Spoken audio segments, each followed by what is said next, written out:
ഇന്നത്തെ കാലഘട്ടത്തിൽ ആണുങ്ങളും പെണ്ണുങ്ങളും പഠിക്കേണ്ട ഒരു ചരിത്രമാണ് ഉസ്മാൻ റളിയല്ലാഹു തആല അൻഹു.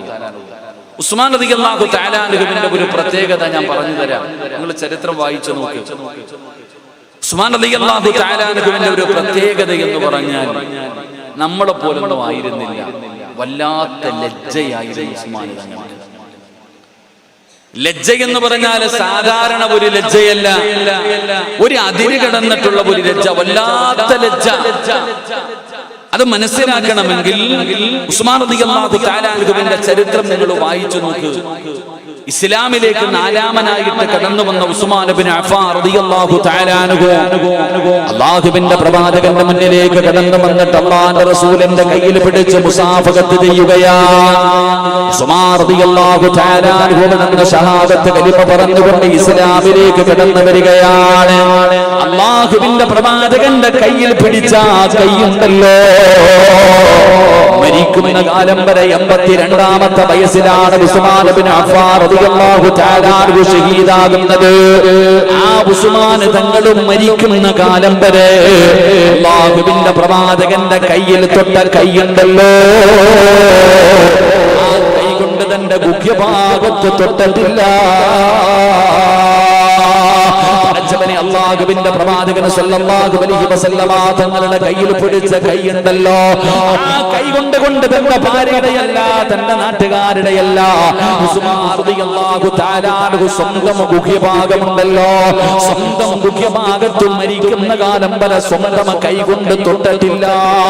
കാരണം അത്രയ്ക്കും ലജ്ജയായിരുന്നു.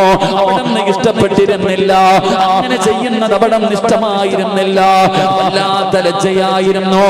എന്റെ പ്രിയപ്പെട്ടവരെ, നിങ്ങൾക്ക് അതറിയണമെങ്കിൽ, ഉസ്മാൻ തങ്ങളുടെ ലജ്ജ എന്താണെന്ന് അറിയണമെങ്കിൽ, ആരായ ആദരവായ പ്രവാചകൻ നബി മുഹമ്മദ് മുസ്തഫ സല്ലല്ലാഹു അലൈഹി വസല്ലമ തങ്ങളുടെ പ്രിയപ്പെട്ട ഭാര്യയായ ആയിഷ ബീബി റളിയല്ലാഹു തആല അൻഹ പറഞ്ഞു തരികയാ. ഒരു ദിവസം അല്ലാഹുവിന്റെ പ്രവാചകൻ ആയിഷ ബീബി റളിയല്ലാഹു തആല അൻഹയുടെ മടിയിൽ തലവെച്ച് കിടക്കുകയാണ്. ആയിഷ ബീബി തന്റെ ഭാര്യയാണല്ലോ, ഭാര്യയുടെ മടിത്തട്ടിൽ അല്ലാഹുവിന്റെ പ്രവാചകൻ അവിടുന്ന് തലവെച്ചുകൊണ്ട് കിടക്കുകയാണ്. അല്ലാഹുവിന്റെ പ്രവാചകനെ ധരിച്ചിരുന്ന കമീസ് ഉണ്ടല്ലോ, ആ കമീസ് അല്പം ഇങ്ങനെ മുകളിലേക്ക് പൊങ്ങിയിരിക്കുകയാ, ഔറത്ത് വെളിവായിട്ടില്ല. അല്ലാഹുവിന്റെ പ്രവാചകനും തന്റെ ഭാര്യയും മാത്രമേ ഉള്ളൂ. രണ്ടുപേരും കൂടെ വീടിന്റെ ബെഡ്റൂമിന്റെ അകത്ത് ഇങ്ങനെ കിടക്കുമ്പോ വീടിന്റെ വാതിലിൽ സലാം കേൾക്കുകയാണ്. ആരാണ് സലാം പറയുന്നത്?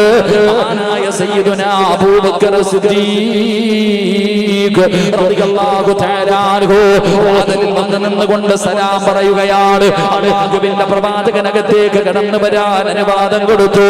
അബൂബക്കർ നിങ്ങളുടെ വീടിനകത്ത് കയറി വന്നപ്പോ അല്ലാഹുവിന്റെ പ്രവാചകൻ അതുപോലെ കിടക്കുകയാണ്. തന്റെ കമീസ് പോലും നേരെയിട്ടില്ല. എങ്ങനെയാണോ കടന്നത് അതുപോലെ തന്നെ കിടക്കുകയാ. അബൂബക്കർ നിങ്ങൾ അല്ലാഹുവിന്റെ പ്രവാചകന്റെ ചാരത്ത് വന്നിരുന്ന് സംസാരിച്ചു. കുറേ സമയം കഴിഞ്ഞ് സലാം പറഞ്ഞ് പിരിഞ്ഞു പോയി. കുറച്ച് സമയം കഴിയുമ്പോ രണ്ടാമതും വാതിലിന്റെ മുന്നിൽ ശബ്ദം കേൾക്കുകയാണ്. മഹാനായ സയ്യിദുനാ ഉമർ ഇബ്നുൽ ഖത്താബ് റളിയല്ലാഹു തആല അൻഹു അല്ലാഹുവിന്റെ പ്രവാചകനെ കയറി വരാനുള്ള അനുവാദം കൊടുക്കുകയാണ്. എങ്ങനെയാണോ കടന്നത് അതുപോലെ തന്നെ, എങ്ങനെയാണോ പ്രവാചകന് കിടന്നത്, ആ കമീസ് പോലും നേരെ ഇടാതെ പ്രവാചകൻ അങ്ങനെ തന്നെ കിടക്കുകയാണ്. നിങ്ങളെ ചാരത്ത് വന്നിരുന്ന് സംസാരിച്ചു സലാം പറഞ്ഞു പിരിഞ്ഞു. പക്ഷേ മൂന്നാമതായിട്ട് വാതിലിൽ ശബ്ദം കേൾക്കുകയാ. അല്ലാഹുവിന്റെ പ്രവാചകന്റെ വീടിന്റെ വാതിലിൽ സലാം കേൾക്കുകയാ. ആരാ കടന്നു വരുന്നത്? മഹാനായ സയ്യിദുനാ ഉസ്മാൻ ഇബ്നു അഫ്ഫാൻ റളിയല്ലാഹു തആല അൻഹു വീടിന്റെ വാതിലിൽ വന്ന് നിന്ന് സലാം പറയുമ്പോ അല്ലാഹുവിന്റെ പ്രവാചകൻ അവിടെ നിന്ന് എഴുന്നേൽക്കുകയാണ്. റസൂലുള്ളാഹി തന്റെ വസ്ത്രം നേരെ ഇടുകയാണ്. ഉസ്മാൻ നിങ്ങൾ വീടിനകത്ത് കടന്നു വന്നോ, അടുത്തിരുന്ന് സംസാരിച്ചു സലാം പറഞ്ഞ് പിരിച്ചു പോകുമ്പോ ആയിഷ ബീബി റളിയല്ലാഹു തആല അൻഹ അവിടെ നിന്ന് ചോദിക്കുന്നു, നബിയേ യാ റസൂലല്ലാഹ്, അല്ലാഹുവിന്റെ നബിയേ, എന്റെ വാപ്പ വന്നപ്പോ നിങ്ങൾ എഴുന്നേറ്റില്ലല്ലോ, നിങ്ങളുടെ വസ്ത്രം നേരെയിട്ടില്ലല്ലോ, നിങ്ങൾ കിടന്നതുപോലെ കിടന്നല്ലോ, നിങ്ങൾ വന്നപ്പോഴും അങ്ങനെ തന്നെ കിടന്നല്ലോ. എന്തുകൊണ്ടാണ് ഉസ്മാൻ കിടന്നു വന്നപ്പോ നിങ്ങളുടെ വസ്ത്രം നേരെയിട്ടത്? അല്ലാഹുവിന്റെ പ്രവാചകൻ പറഞ്ഞ മറുപടി, ആയിഷ, ഉസ്മാനിന് വല്ലാത്ത ലജ്ജയാ ആയിഷ. ഉസ്മാനത് ഇഷ്ടപ്പെടില്ലല്ലോ, ഉസ്മാനിന്റെ മുന്നിൽ എങ്ങനെ കിടക്കരുതല്ലോ, അതുകൊണ്ടാണ് ഞാൻ എഴുന്നേറ്റതെന്ന് പ്രവാചകൻ പോലും പറയുമ്പോ അല്ലാഹുവിന്റെ റസൂൽ പോലും പറഞ്ഞു, ആയിഷ, ഉസ്മാനിന് വല്ലാത്ത ലജ്ജയാ. പഠിക്കണം ചെറുപ്പക്കാരാ. അല്ലാഹുവിന്റെ പ്രവാചകൻ സല്ലല്ലാഹു അലൈഹി വസല്ലമ തങ്ങളുടെ കയ്യിലൊന്ന് തൊട്ട കൈകൊണ്ട് മരിക്കുന്ന കാലം വരെ സ്വന്തം ഗുഹ്യഭാഗത്ത് പോലും ആ കൈകൊണ്ട് തൊടാത്ത സഹാബിയാ. ഈ സഹാബിയെ കണ്ടിട്ടാണ് മലക്കുകൾ പോലും അവിടെ നൽകുടപ്പെട്ടു പോയത്. അല്ലാഹുവിന്റെ മലക്കുകളെ ലജ്ജിച്ച് തലതാഴ്ത്തിയ സഹാബിയാണ് മഹാനായ സയ്യിദുനാ ഉസ്മാൻ ഇബ്നു അഫ്ഫാൻ റളിയല്ലാഹു തആല അൻഹു എന്ന് ചരിത്രം പറയുമ്പോ ആ സ്വഹാബിയുടെ ജീവിതത്തിൽ ഉണ്ടായിരുന്ന ഒന്നാമത്തെ വലിയ ഗുണം എന്താണ്? അവിടുന്ന് ലജ്ജയുണ്ടായിരുന്നു, അവിടുന്ന് ലജ്ജയുണ്ടായിരുന്നു. എങ്കിലും വയത് കേൾക്കാൻ വെള്ളിയാഴ്ച രാവിലെ കടന്നു വന്ന മുസ്ലിമേ, ആ ലജ്ജ നമുക്കില്ലാതെ പോയല്ലോ. ആണിനും പെണ്ണിനും പ്രായമുള്ളവനും പ്രായമില്ലാത്തവനും ഇന്ന് നമുക്ക് ലജ്ജയില്ലല്ലോ. അങ്ങനെ ഒരു സ്വഭാവം നമുക്കില്ലല്ലോ. ആണാകട്ടെ പെണ്ണാകട്ടെ, ഇന്നത്തെ മുസ്ലിമിനില്ലാതെ പോയതും ലജ്ജയാ. ഉസ്മാൻ റളിയല്ലാഹു തആല അൻഹു അല്ലാഹുവിന്റെ പ്രവാചകൻ സല്ലല്ലാഹു അലൈഹി വസല്ലമ തങ്ങളുടെ കയ്യിലൊന്ന് പിടിച്ച് മുസാഫഹത്ത് ചെയ്തത് കാരണം മരിക്കുന്ന കാലം വരെ സ്വന്തം ഗുഹ്യഭാഗത്ത് പോലും തൊട്ടിട്ടില്ല. അത്രയ്ക്കും ലജ്ജയായിരുന്നു ആ സഹാബിക്ക്. നമുക്കോ സഹോദര, നമുക്കുള്ള ആർക്കാ ലജ്ജയുള്ളത്? ഇപ്പൊ ഇത്രയും ആണുങ്ങൾ വയത് കേൾക്കാൻ ഇരിക്കണ നമ്മുടെ ലജ്ജയെ കുറിച്ച് ഞാൻ പറഞ്ഞു തരാം. ഇന്ന് ഇത്രയും പേര് വയത് കേൾക്കാൻ വന്നിരിക്കുന്നു. ഈ വയത് കഴിഞ്ഞിട്ട് തിരിച്ചു പോകുക.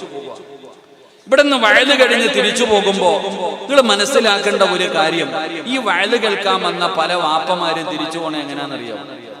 ഇവിടെ ഇരുന്ന് പടച്ചവനെ ഇരുന്ന് നല്ലപോലെ ദുആയൊക്കെ ചെയ്ത് തൗബയൊക്കെ ചെയ്തിട്ട് ഇവിടുന്ന് പിരിഞ്ഞു പോകും. ഈ പള്ളിയുടെ മുന്നിൽ നിന്നിറങ്ങി അങ്ങോട്ട് പോകാൻ തുടങ്ങിക്കഴിഞ്ഞാൽ ഈ വയത് കേൾക്കാൻ വന്ന പല വാപ്പമാരും ഉടുത്തിരിക്കണം മുണ്ടങ്ങോട്ട് പൊക്കിയിട്ടൊരു ഉടുത്തല, ഒരൊറ്റ ഉടുപ്പ. ഈ ഉടുത്തിരിക്കണം മുണ്ടങ്ങോട്ട് മടക്കി അങ്ങോട്ട് ഉടുത്തും. അകത്ത് കിടക്കുന്നത് വെളിയിൽ കാണണം. അകത്ത് കിടക്കുന്നതിന്റെ കമ്പനി ഉണ്ടല്ലോ, ഷഡ്ഡി, അത് വെളിയിൽ കാണണം. വാപ്പ ഇങ്ങനെ തുടയിൽ അടിച്ചുകൊണ്ടാ പോകണത്. ഈ വാപ്പയ്ക്ക് അറിയത്തില്ലേ മുട്ടുപൊക്കളിന്റെ ഇടയിലുള്ള ഭാഗം ഔറത്താണെന്ന് അറിയാത്ത മനുഷ്യനായത്? എടാ, ഈ വയലിൽ കേൾക്കാൻ വന്ന ആണും പെണ്ണും ഇറച്ചിക്കടയിൽ പോത്തിന്റെ കാല് തൂക്കിയിട്ടിരിക്കണ പോലെ വാപ്പ പരസ്യമായിട്ട് ഇങ്ങനെ കാണിച്ചുകൊണ്ട് നടക്കും റോഡിൽ കൂടെ. അല്ലാഹു ഹിദായത്ത് കൊടുക്കുമാറാകട്ടെ. ഉള്ളത് പറയുമ്പോൾ ആമീൻ പറയത്തില്ല, അല്ലാഹ് ഈമാൻ കൊടുക്കുമാറാകട്ടെ. നിങ്ങളുടെ കാര്യം ഞാൻ പറയുന്നില്ല. ഇപ്പം ഫർദയുണ്ട്, എല്ലാം ഉണ്ട്. വയത് കഴിഞ്ഞ് പോകുമ്പോൾ ഇങ്ങനെ ഊരി ഇങ്ങനെ കറക്കും, ഇങ്ങനെ കറക്കിക്കൊണ്ട് ചിലത് ഫർദ തോളിലിട്ടോണ്ടാ പോണത്. ചൂട് അൽഹംദുലില്ലാ, വയത് കെട്ടിട്ട് പോവാ. ചെറുപ്പക്കാരി ചിരിക്കൊന്നും വേണ്ട, നീ പിന്നെ തുട കീറിയിട്ടിരിക്കുക, കീറിയ പാൻറ് ഇട്ടോണ്ടായിരിക്കണം, നിനക്കെന്ത്? നമ്മുടെ ഇന്നത്തെ അവസ്ഥയാ ഞാൻ പറയുന്നത്. എന്റെ പ്രിയപ്പെട്ട സഹോദരങ്ങളെ, ഇന്നത്തെ ചെറുപ്പക്കാരുടെ അവസ്ഥ നോക്കിക്കേ. കീറിയ പാൻറ്റും. അല്ലാഹുവിന്റെ ദാരിദ്ര്യം മാറ്റി കൊടുക്കുമാറാകട്ടെ. ആമീൻ പറ. എനിക്കറിവുള്ള ഞങ്ങൾ കണ്ടിട്ടുണ്ട്, പണ്ട് കടത്തിണ്ടെങ്കിലും റോഡ് സൈഡിലും പിച്ചക്കാരെന്നൊന്നും പറയരുത്, പാപങ്ങൾ കീറിയ വസ്ത്രമൊക്കെ ഇട്ട് ഫക്കീറന്മാരെ പോലെ പിരിക്കാൻ പോകുമ്പോ കീറിയിട്ടാ പോണേ. ഇല്ലടാ, ഒരു വീട്ടിൽ പിരിക്കാൻ പോകുന്നവനും യാചിക്കാൻ പോകുന്നവനും നല്ല വസ്ത്രം ഇട്ടുകൊണ്ട് പോയാൽ കിട്ടൂല. അവനെ എന്താ കീറിയിട്ടാ പോണേ? ഇന്നത്തെ ചെറുപ്പക്കാരങ്ങനെ കീറിയ പാൻറ് വിട്ടുകൊണ്ട്. അല്ലാഹുവേ, പടച്ചോൻ എന്താ അവസ്ഥയെന്നറിയോ? അല്ലാഹു ഈമാൻ നൽകുമാറാകട്ടെ. എന്റെയൊക്കെ നാണം അറിയണമെങ്കിൽ പള്ളിയിൽ വരണം. പള്ളിയിൽ വന്നിട്ട് നിസ്കരിക്കാൻ വരും. സുജൂദി പോകുമ്പോഴും അത്തഹിയാത്തിൽ ഇരിക്കുമ്പോഴേ ഇവന്റെ നാണം ഉടുപ്പ് പിടിച്ച് ഇങ്ങനെ താക്കുക. കാരണം വെളി പുറകെ നിൽക്കുന്നവൻ സീ കണ്ടുകൊണ്ടിരിക്കുക. അവനെ നാണം കാണാൻ. ചിരിക്കല്ലേ, ഞാൻ ഉള്ളതാ പറയണ, ചിരിക്കാൻ പറഞ്ഞല്ല. ഓരോ ചെറുപ്പക്കാരുടെയും കമ്പനി അറിയണമെങ്കിൽ പള്ളിയിൽ സുജൂദിൽ നിന്ന് എഴുന്നേറ്റിട്ട് അത്തഹിയാത്തിൽ ഇരിക്കുമ്പോൾ അവന്റെ കുട്ടി ഉടുപ്പ് ഇങ്ങനെ താഴ്ത്തുകയാ, കാണാതിരിക്കാൻ. അള്ളാഹു നമുക്ക് ഈമാൻ നൽകുമാറാകട്ടെ. അള്ളാഹു നമുക്ക് ഈമാൻ നൽകുമാറാകട്ടെ. ഇതൊക്കെ പോകട്ടെ. ഇനി നിങ്ങൾ ആരും ഔറത്ത് മറയ്ക്കാതെ നടക്കുന്നവരല്ല. എല്ലാവരും മുണ്ട് താഴ്ത്തിയിട്ട് നടക്കുന്നവരും കീറിയ പാൻറിടാത്തവരും ഇട്ടിരിക്കണ ഫർദ ഊരാത്തവരുമാണ്. ഞാൻ സമ്മതിച്ചു. ഞാൻ ഒരു കാര്യം ചോദിക്കട്ടെ. റോഡിൽ ഇറങ്ങുമ്പോ, കല്യാണത്തിന് പോകുമ്പോ, പുറത്തിറങ്ങുമ്പോ എല്ലാവരും ഔറത്ത് മറക്കില്ല എന്ന് ഞാൻ പറയണില്ല. പക്ഷെ നിങ്ങളുടെ വീടിനകത്ത് നിങ്ങളിൽ ആരാ ഔറത്ത് മറയ്ക്കുക? എന്റെ പ്രിയപ്പെട്ടവരെ, നമ്മളെ വീടിന്റെ അകത്ത് താമസിക്കുമ്പോ എന്റെ പ്രിയപ്പെട്ട ഉപ്പയോടും ഉമ്മയോടും ഞാൻ ചോദിക്കട്ടെ, 15 വയസ്സുള്ള പ്രായപൂർത്തിയായ മകള് നിന്റെ വീട്ടിലുണ്ടാകുമ്പോ ആ വീടിന്റെ അകത്ത് സ്വന്തം സഹോദരന് 18ഉം 20ഉം വയസ്സുള്ളവൻ നിക്കറിട്ടുകൊണ്ട് നടക്കും സ്വന്തം പെങ്ങളുടെ മുന്നിലൂടെ. തന്റെ പ്രിയപ്പെട്ട സഹോദരിയുടെ മുന്നിലൂടെ തന്റെ മുട്ടുപൊക്കളിന്റെ ഇടയിലുള്ള ഭാഗം ഔറത്താണെന്നറിയുന്ന ചെറുപ്പക്കാരൻ അത് തുറന്നിട്ടുകൊണ്ട് നടക്കും. ഈ ഇരിക്കണ ഫർദ ധരിച്ച പെണ്ണുങ്ങൾ കൂടപ്പറപ്പിന്റെ മുന്നിൽ പോകുമ്പോ നൈറ്റ് ഡ്രസ് പോലും തോറ്റുപോകുന്ന രീതിയിൽ ഒരു ബനിയനും എടുത്തിട്ട് ഒരു തലേ തുണി പോലും ഇടാതെ നിങ്ങളുടെ സഹോദരന്റെ മുന്നിൽ പോയി നിങ്ങൾ ഇരിക്കാറുണ്ട്. അപ്പൊ നിങ്ങൾ ചോദിക്കും, ഉസ്താദെ അവര് കൂടപ്പറപ്പല്ലേ, എന്താ കൂടപ്പറപ്പിനെ കാണാൻ പറ്റുമോ? അതാ ചോദ്യം. നിന്റെ ആരുടെയെങ്കിലും കൂടപ്പറപ്പുകൾക്ക് നിന്റെ ഔറത്ത് കാണിക്കാൻ പറ്റുമോ? എന്തേ, അത് തെറ്റല്ലേ? ഓയെ ചെറുപ്പക്കാരൻ, നിന്റെ ഔറത്ത് നാട്ടുകാർക്കല്ല നിന്റെ പെങ്ങൾക്ക് കാണാൻ പറ്റുമോ? നീ എന്തുകൊണ്ട് ഇസ്ലാമിന്റെ ദീനിനെ കുറിച്ച് പഠിക്കുന്നില്ല? ഇസ്ലാമിന്റെ നിയമങ്ങളെ കുറിച്ച് നീ പഠിക്കുന്നില്ല? കൂടപ്പറപ്പിനെ കാണാൻ പറ്റുമോ? കൂടപ്പറപ്പ് പോകട്ടെ, ഉമ്മയുടെ ഔറത്ത് മകന് കാണാൻ പറ്റുമോ? എന്താ നിന്റെ ദീൻ പഠിപ്പിക്കുന്ന നിയമം? ഒരു ഉമ്മയുടെ ഔറത്ത് തന്റെ മകന് കാണാൻ പാടുണ്ടോ? ഒരു വാപ്പയുടെ ഔറത്ത് തന്റെ മകൾക്ക് കാണാൻ പാടുണ്ടോ? മാതാപിതാക്കളുടെ ഔറത്ത് കാണാൻ പാടുണ്ടോ? അല്ലാഹുവിന്റെ പരിശുദ്ധമായ ഖുർആൻ എടുത്തു നോക്ക്. അല്ലാഹുവിന്റെ വിശുദ്ധമായ ഖുർആൻ എവിടെന്ന് പറയുകയാണ്, പ്രായപൂർത്തിയാകാത്ത മക്കളുണ്ടല്ലോ, 7 വയസ്സുള്ളവനോട് നിസ്കരിക്കാൻ കൽപ്പിക്കണമെന്ന് ഇസ്ലാമിന്റെ നിയമം പറയുമ്പോ ആ 7 വയസ്സിന്റെ താഴെ പ്രായമുള്ള ചെറിയ മക്കളുണ്ടല്ലോ, ആ മക്കള് മാതാപിതാക്കളുടെ ബെഡ്റൂമിന്റെ അകത്ത് കയറണമെങ്കിൽ അനുവാദം ചോദിക്കണമെന്ന് അല്ലാഹുവിന്റെ വിശുദ്ധ ഖുർആൻ, അല്ലാഹുവിന്റെ പരിശുദ്ധമായ ഖുർആനാ പറയുന്നത്. പ്രായപൂർത്തിയാകാത്ത മക്കളുണ്ടല്ലോ, 6 വയസ്സുള്ള 7 വയസ്സുള്ള അല്ലെങ്കിൽ 10 വയസ്സുള്ള മക്കളാകട്ടെ, അപ്പയുടെയും ഉമ്മയുടെയും റൂമിന്റെ അകത്ത് കയറണമെങ്കിൽ ലൈസൻസ് ഇല്ലാതെ കയറല്ലേ, എപ്പോഴും ഓടി കയറല്ലേ.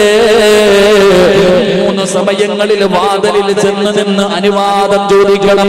ഉമ്മാനാ കയറി വരട്ടെ, പാപ്പാ റൂമിനകത്ത് കിടക്കട്ടെ എന്ന് അനുവാദം ചോദിക്കാതെ റൂമിന്റെ അകത്ത് കയറരുതെന്ന് അല്ലാഹുവിന്റെ വിശുദ്ധ ഖുർആൻ, അല്ലാഹുവിന്റെ പരിശുദ്ധമായ ഖുർആൻ പറയുന്നു.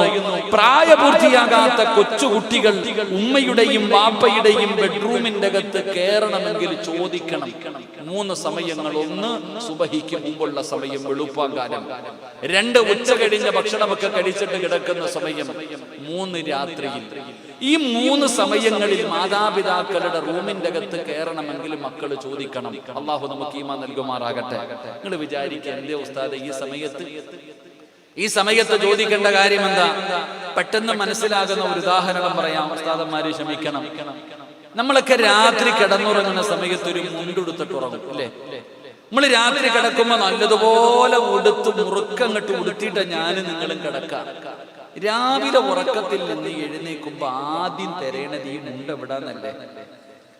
രാവിലെ ആമിന എന്റെ മുണ്ട് എന്താ കട്ടിലിനടി കിടക്കണ മനുഷ്യ എടുത്തുടുത്ത്. അല്ലാഹു അലം.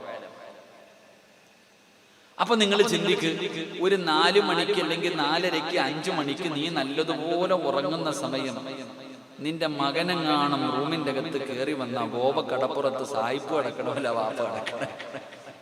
ആലോചിക്ക, നീ കിടക്കണ രംഗം ഞാൻ പറയില്ല, ഉസ്താദന്മാരിയ്ക്കുന്നതാ, നീ ആലോചിച്ചാൽ മതി. അപ്പൊ ചിന്തിക്കേണ്ടത്, ഉമ്മയുടെയും വാപ്പയുടെയും ഔറത്ത് തുറന്നു കിടക്കുകയാ. ഇതാരോടാ പറയണേ? ഞാൻ ഇതാരോടാ പറയണേ? പടച്ചവനെ ഉടുതുണി പോലും ഇല്ലാതെ കുളിമുറിക്കകത്ത് നിന്ന് കുളിക്കുന്ന താത്താനോടാ ഇത് പറയണേ. കൊച്ചു കുട്ടികളല്ലേ ഉള്ളൂ, വാതിലും പൊട്ടിട്ട് വാമനെ കുളിക്കാടാ, 2 മകളാ. സ്വന്തം മക്കള് ചെറിയ കുട്ടിയല്ലേ, ആ കുട്ടിയെയും വിളിച്ചിട്ട് നഗ്നയായി നിന്ന് കുടിക്കുന്ന വാപ്പാനോട് ഉമ്മാനോട് ഞാനിത് പറയണത്. അല്ലാഹു കാക്കുമാറാകട്ടെ. നിങ്ങൾ ചിന്തിക്ക്, ഒരു ചെറിയ കുട്ടിയല്ല, 50 വയസ്സുള്ള നിനക്ക് നിന്റെ വാപ്പയുടെ ഔറത്ത് കണ്ട എന്തെങ്കിലും തോന്നൂ? എന്റെ ഉമ്മയുടെ ഔറത്ത് കണ്ട എനിക്ക് ഒരു മക്കൾക്കും തോന്നത്തില്ല. മാതാപിതാക്കളുടെ ഔറത്ത് കണ്ടാലും പ്രായപൂർത്തിയായവനൊന്നും തോന്നാറില്ല, പിന്നല്ലേ പ്രായപൂർത്തിയാകാത്തവൻ. എന്നിട്ടും അല്ലാഹു പറഞ്ഞു, ആ കൊച്ചു മക്കൾ പോലും കാണണ്ട, ഉമ്മയുടേതാണെങ്കിലും വാപ്പയുടേതാണെങ്കിലും. ഉമ്മയുടെ ഔറത്താണെങ്കിലും വാപ്പയുടെ ഔറത്താണെങ്കിലും നമ്മുടെ മക്കള് കാണാൻ പാടില്ല എന്ന് അല്ലാഹുവിന്റെ വിശുദ്ധമായ ഖുർആൻ ഇവിടുന്ന് പഠിപ്പിക്കുമ്പോ എന്റെ പ്രിയപ്പെട്ടവരെ, വീടിനകത്തുകൂടെ പ്രായപൂർത്തിയായ 11 വയസ്സുള്ള 12 വയസ്സുള്ള മകളുടെ മുന്നിലൂടെ 15-കാരൻ 18-കാരൻ പടച്ചവനെ വെറുമ്പൂടയും ഇട്ടുകൊണ്ട് തന്റെ ഔറത്ത് വെളിയിൽ കാണിച്ചുകൊണ്ട് നടക്കുമ്പോ അവന്റെ പെടലിക്കൊന്നു കൊടുത്തിട്ടടാ, ഇവിടെ പ്രായപൂർത്തിയായ പെണ്ണുങ്ങളുണ്ടടാ, നിന്റെ ഉമ്മ ഇവിടെ ഉണ്ട്, നിന്റെ ഔറത്ത് പ്രദർശിപ്പിക്കാനുള്ള സ്ഥലമല്ല ഇത് എന്ന് പറഞ്ഞുകൊണ്ട് സ്വന്തം മകന്റെ തെറ്റ് തിരുത്തി കൊടുക്കാൻ കഴിയാത്ത ഉപ്പാ, നീ കഴിവുള്ളവരല്ലേ, നിന്റെ പൊന്നുമകളുടെ ശരീരം കാണുന്നവളല്ലേ, വെളിയിലിറങ്ങിയാൽ ഫർദയും ധരിച്ച് നടക്കുന്ന നിന്റെ പൊന്നുമോള് വീടിന്റെ അകത്തുറപ്പേ കൊണ്ട് മാരടം പുറത്ത് കാണുന്ന വസ്ത്രം ധരിച്ചുകൊണ്ട് കൂടപ്പുറപ്പിന്റെ മടിയിൽ കയറിയിരിക്കുമ്പോ ഇത് തെറ്റാണെന്ന് പറഞ്ഞു കൊടുക്കാറ്. ഇങ്ങനെ മേലാ നീ ഭക്ഷണം കഴിക്കുന്ന സ്ഥലത്ത് വരരുത്, അത് കടച്ചിട്ട് റൂമിന്റെ അകത്ത് കിടന്നുറങ്ങുന്ന സമയത്ത് ധരിച്ചു കൊള്ളണം എന്ന് സ്വന്തം മക്കളോട് പറഞ്ഞു കൊടുക്കാൻ മടി കാണിക്കുന്ന പെണ്ണ്, ലജ്ജ നിന്റെ ജീവിതത്തിൽ വേണം മോള്, ഒത്തിരി നാണവും മാനവും വേണം ചെറുപ്പക്കാരാ. എന്റെ പ്രിയപ്പെട്ടവരോട് പറഞ്ഞു തരുന്ന ലജ്ജയില്ലാത്ത ഒരു കാലത്താണ് നമ്മൾ ജീവിക്കുന്നത്. ഇത് പറയുമ്പോ നിങ്ങൾ പറയും, ഉസ്താദേ നിങ്ങൾ എത്ര വഅദ് പറഞ്ഞാലും നിങ്ങൾ ഫാഷൻ മുടക്കാത്തവരാ, ഇതൊക്കെ മോഡലാ, നിങ്ങൾ പഴന്തനാ.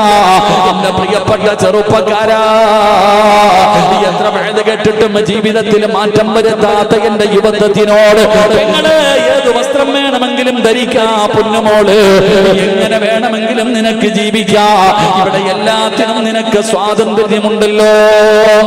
നമ്മുടെ രാജ്യത്ത് എന്തിനും സ്വാതന്ത്ര്യമുണ്ട്. ഇനി നീ ഒന്നുമില്ലാതെ റോഡിൽ കൂടെ നടന്നാലും കേസില്ല.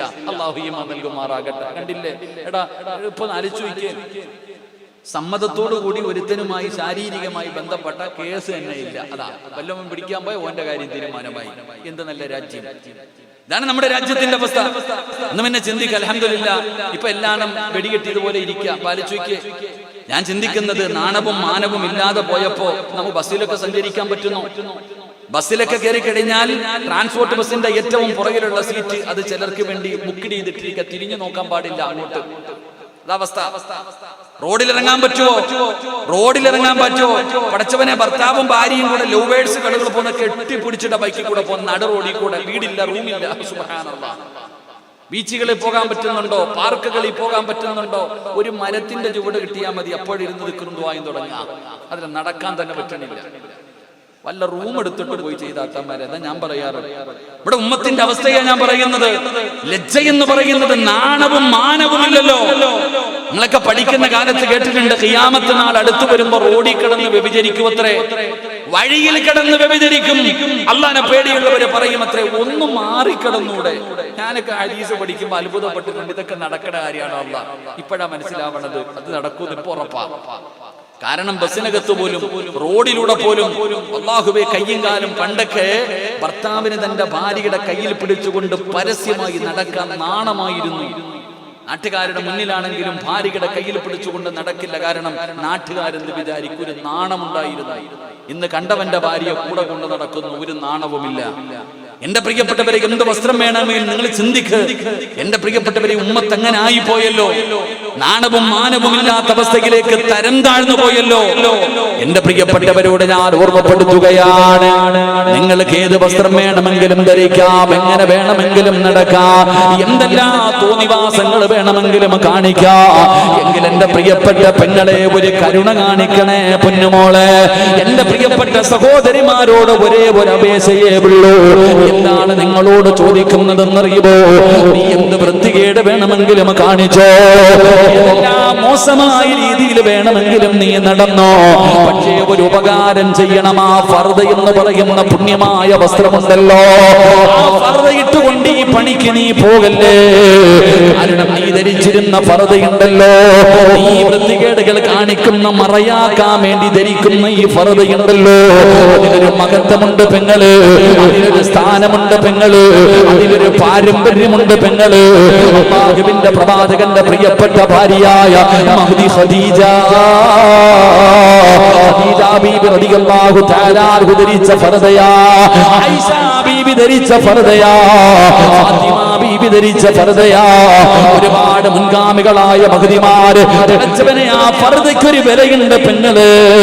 അതിനെ നിസ്സാരമായി കാണരുത്, അതിനെ നീ അവഹേളിക്കരുത്, അതിനെ നീ മോശമായ രീതിയിൽ പ്രവർത്തിക്കാൻ ഉപയോഗിക്കരുത്. എന്റെ പ്രിയപ്പെട്ടവരോട് പറയുന്നു സിറാജ് ഉസ്താദ്, നിങ്ങൾ എത്ര തൊണ്ടപൊട്ടി വാഴ്ന്നു പറഞ്ഞാൽ ഞാൻ എന്റെ കോലം മാറൂല, ഞാൻ എന്റെ ഭാഷം മാറ്റൂല, എനിക്ക് തോന്നുന്നത് പോലെ ജീവിക്കുമെന്ന് പറഞ്ഞുകൊണ്ട് പരിഹസിക്കുന്ന യുവത്വത്തിനോട് എങ്ങനെ വേണമെങ്കിലും നടന്നോ, നിനക്ക് ജയ് വിളിക്കാനും നിനക്ക് കൂട്ടു നിൽക്കാനും നിന്നെ സപ്പോർട്ട് ചെയ്യുവാൻ ആളുണ്ട്. ചെറുപ്പക്കാരാ, ആളുണ്ടടാ പെങ്ങള്, നിന്റെ കൂടെ നിൽക്കാൻ ഒരുപാട് പേരുണ്ട്. പക്ഷേ എങ്ങനെ വേണമെങ്കിലും നീ നടന്നോ. അല്ലാഹുവിന്റെ പരിശുദ്ധമായ ഖുർആനിലെ ഒരായത്ത് നീ ഓർത്തു വെച്ചോ. മടക്കി കുത്തി വഴുതുകടിഞ്ഞിട്ടിവിടന്ന് തിരിഞ്ഞു പോകുമ്പോ ഉസ്താദ് പറഞ്ഞെങ്കിൽ അല്പം കൂടെ മുകളിലേക്ക് കാണിക്കുന്ന രീതിയിൽ മടക്കി കുത്തി പോകുന്ന വാപ്പയോട്, ഔറത്ത് തുറന്നിട്ട് കൊണ്ട് നടക്കുന്ന ചെറുപ്പക്കാരോട്, എന്റെ പ്രിയപ്പെട്ട ഉമ്മ പെങ്ങന്മാരോട് അല്ലാഹുവിന്റെ പരിശുദ്ധമായ ഖുർആനിലെ ഒരേ ഒരായത്ത് ഞാൻ പറഞ്ഞു തരാ. എന്തു മറന്നാലും ഇത് മറക്കല്ലേ, എന്തു മറന്നാലും ഇത് മറക്കല്ലേ. ഇത് അല്ലാഹുവിന്റെ ഭീഷണിയാ, ഇത് അല്ലാഹുവിന്റെ ഓർമ്മപ്പെടുത്തലാ. യൗമന തുർജഊന ഫീഹി ഇലല്ലാഹ്. അല്ലാഹുവിന്റെ പരിശുദ്ധമായ ഖുർആൻ എവിടെന്ന് പറയുകയാ, യൗമന തുർജഊന ഫീഹി ഇലല്ലാഹ്. എവിടെ പോയാലും, എങ്ങനെ നടന്നാലും, എങ്ങനെ സുഖിച്ചാലും, എന്തെല്ലാം ചെയ്തുകൊണ്ട് നടന്നാലും അവസാനം നീ തിരിച്ച് എന്റെ അടുക്കൽ തന്നെ വരേണ്ടവനാ. അല്ലാഹു എന്നോട് പറയുകയാ, സിറാജേ എങ്ങനെ വേണമെങ്കിലും നടന്നോടാ, നിനക്ക് തോന്നുന്നത് പോലെ അടിച്ചു പൊളിച്ച് നടന്നോ, പക്ഷേ അവസാനം നീ എന്റെ മുന്നിൽ തന്നെ തിരിച്ചു വരേണ്ടവരാ. അത് തന്നെയാ എനിക്ക് നിങ്ങളോടും പറയാനുള്ളത്. എങ്ങനെ വേണമെങ്കിലും നടന്നോ, പക്ഷേ അവസാനം ആ റബ്ബിന്റെ മുന്നിലേക്ക് തന്നെ തിരിച്ചു പോകേണ്ട ഒരു അവസ്ഥ നിനക്ക് വരാനുണ്ട്. അങ്ങനെ ഒരു ദിവസം നിനക്ക് വരാനുണ്ട്. അതുകൊണ്ട് ഉമ്മയോട് ഉപ്പയോട് പറയുകയാണ്, ഔറത്ത് മറച്ചുകൊണ്ട് നടക്കൂ ബാപ്പാ. നീ സ്വന്തം നശിച്ചോ, എന്തിനാ നാട്ടുകാരെ കൂടെ നശിപ്പിക്കുന്നത്? നീ ഇങ്ങനെ വസ്ത്രം ധരിച്ച് നിന്റെ ഔറത്ത് നാട്ടുകാരെ കാണിച്ചുകൊണ്ട് നടക്കരുത്. അതൊരു പാപമാണല്ലോ, അതൊരു പാപമാണല്ലോ. അതുകൊണ്ട് മഹാനായ സയ്യിദുനാ ഉസ്മാൻ ഇബ്നു അഫ്ഫാൻ റളിയല്ലാഹു തആല അൻഹുവിന്റെ ജീവിതത്തിൽ ഉണ്ടായിരുന്ന ഒരു ഗുണമെന്തായിരുന്നെന്നറിയോ? വല്ലാത്ത ലജ്ജയുണ്ടായിരുന്ന സ്വഹാബിയാ, വല്ലാത്ത ലജ്ജയായിരുന്നു എന്ന് അവിടുന്ന് ചരിത്രം പഠിപ്പിക്കുകയാ. വല്ലാത്ത ലജ്ജയുണ്ടായിരുന്ന സ്വഹാബിയ. അല്ലാഹു നമുക്ക് ഈമാൻ നൽകുമാറാകട്ടെ.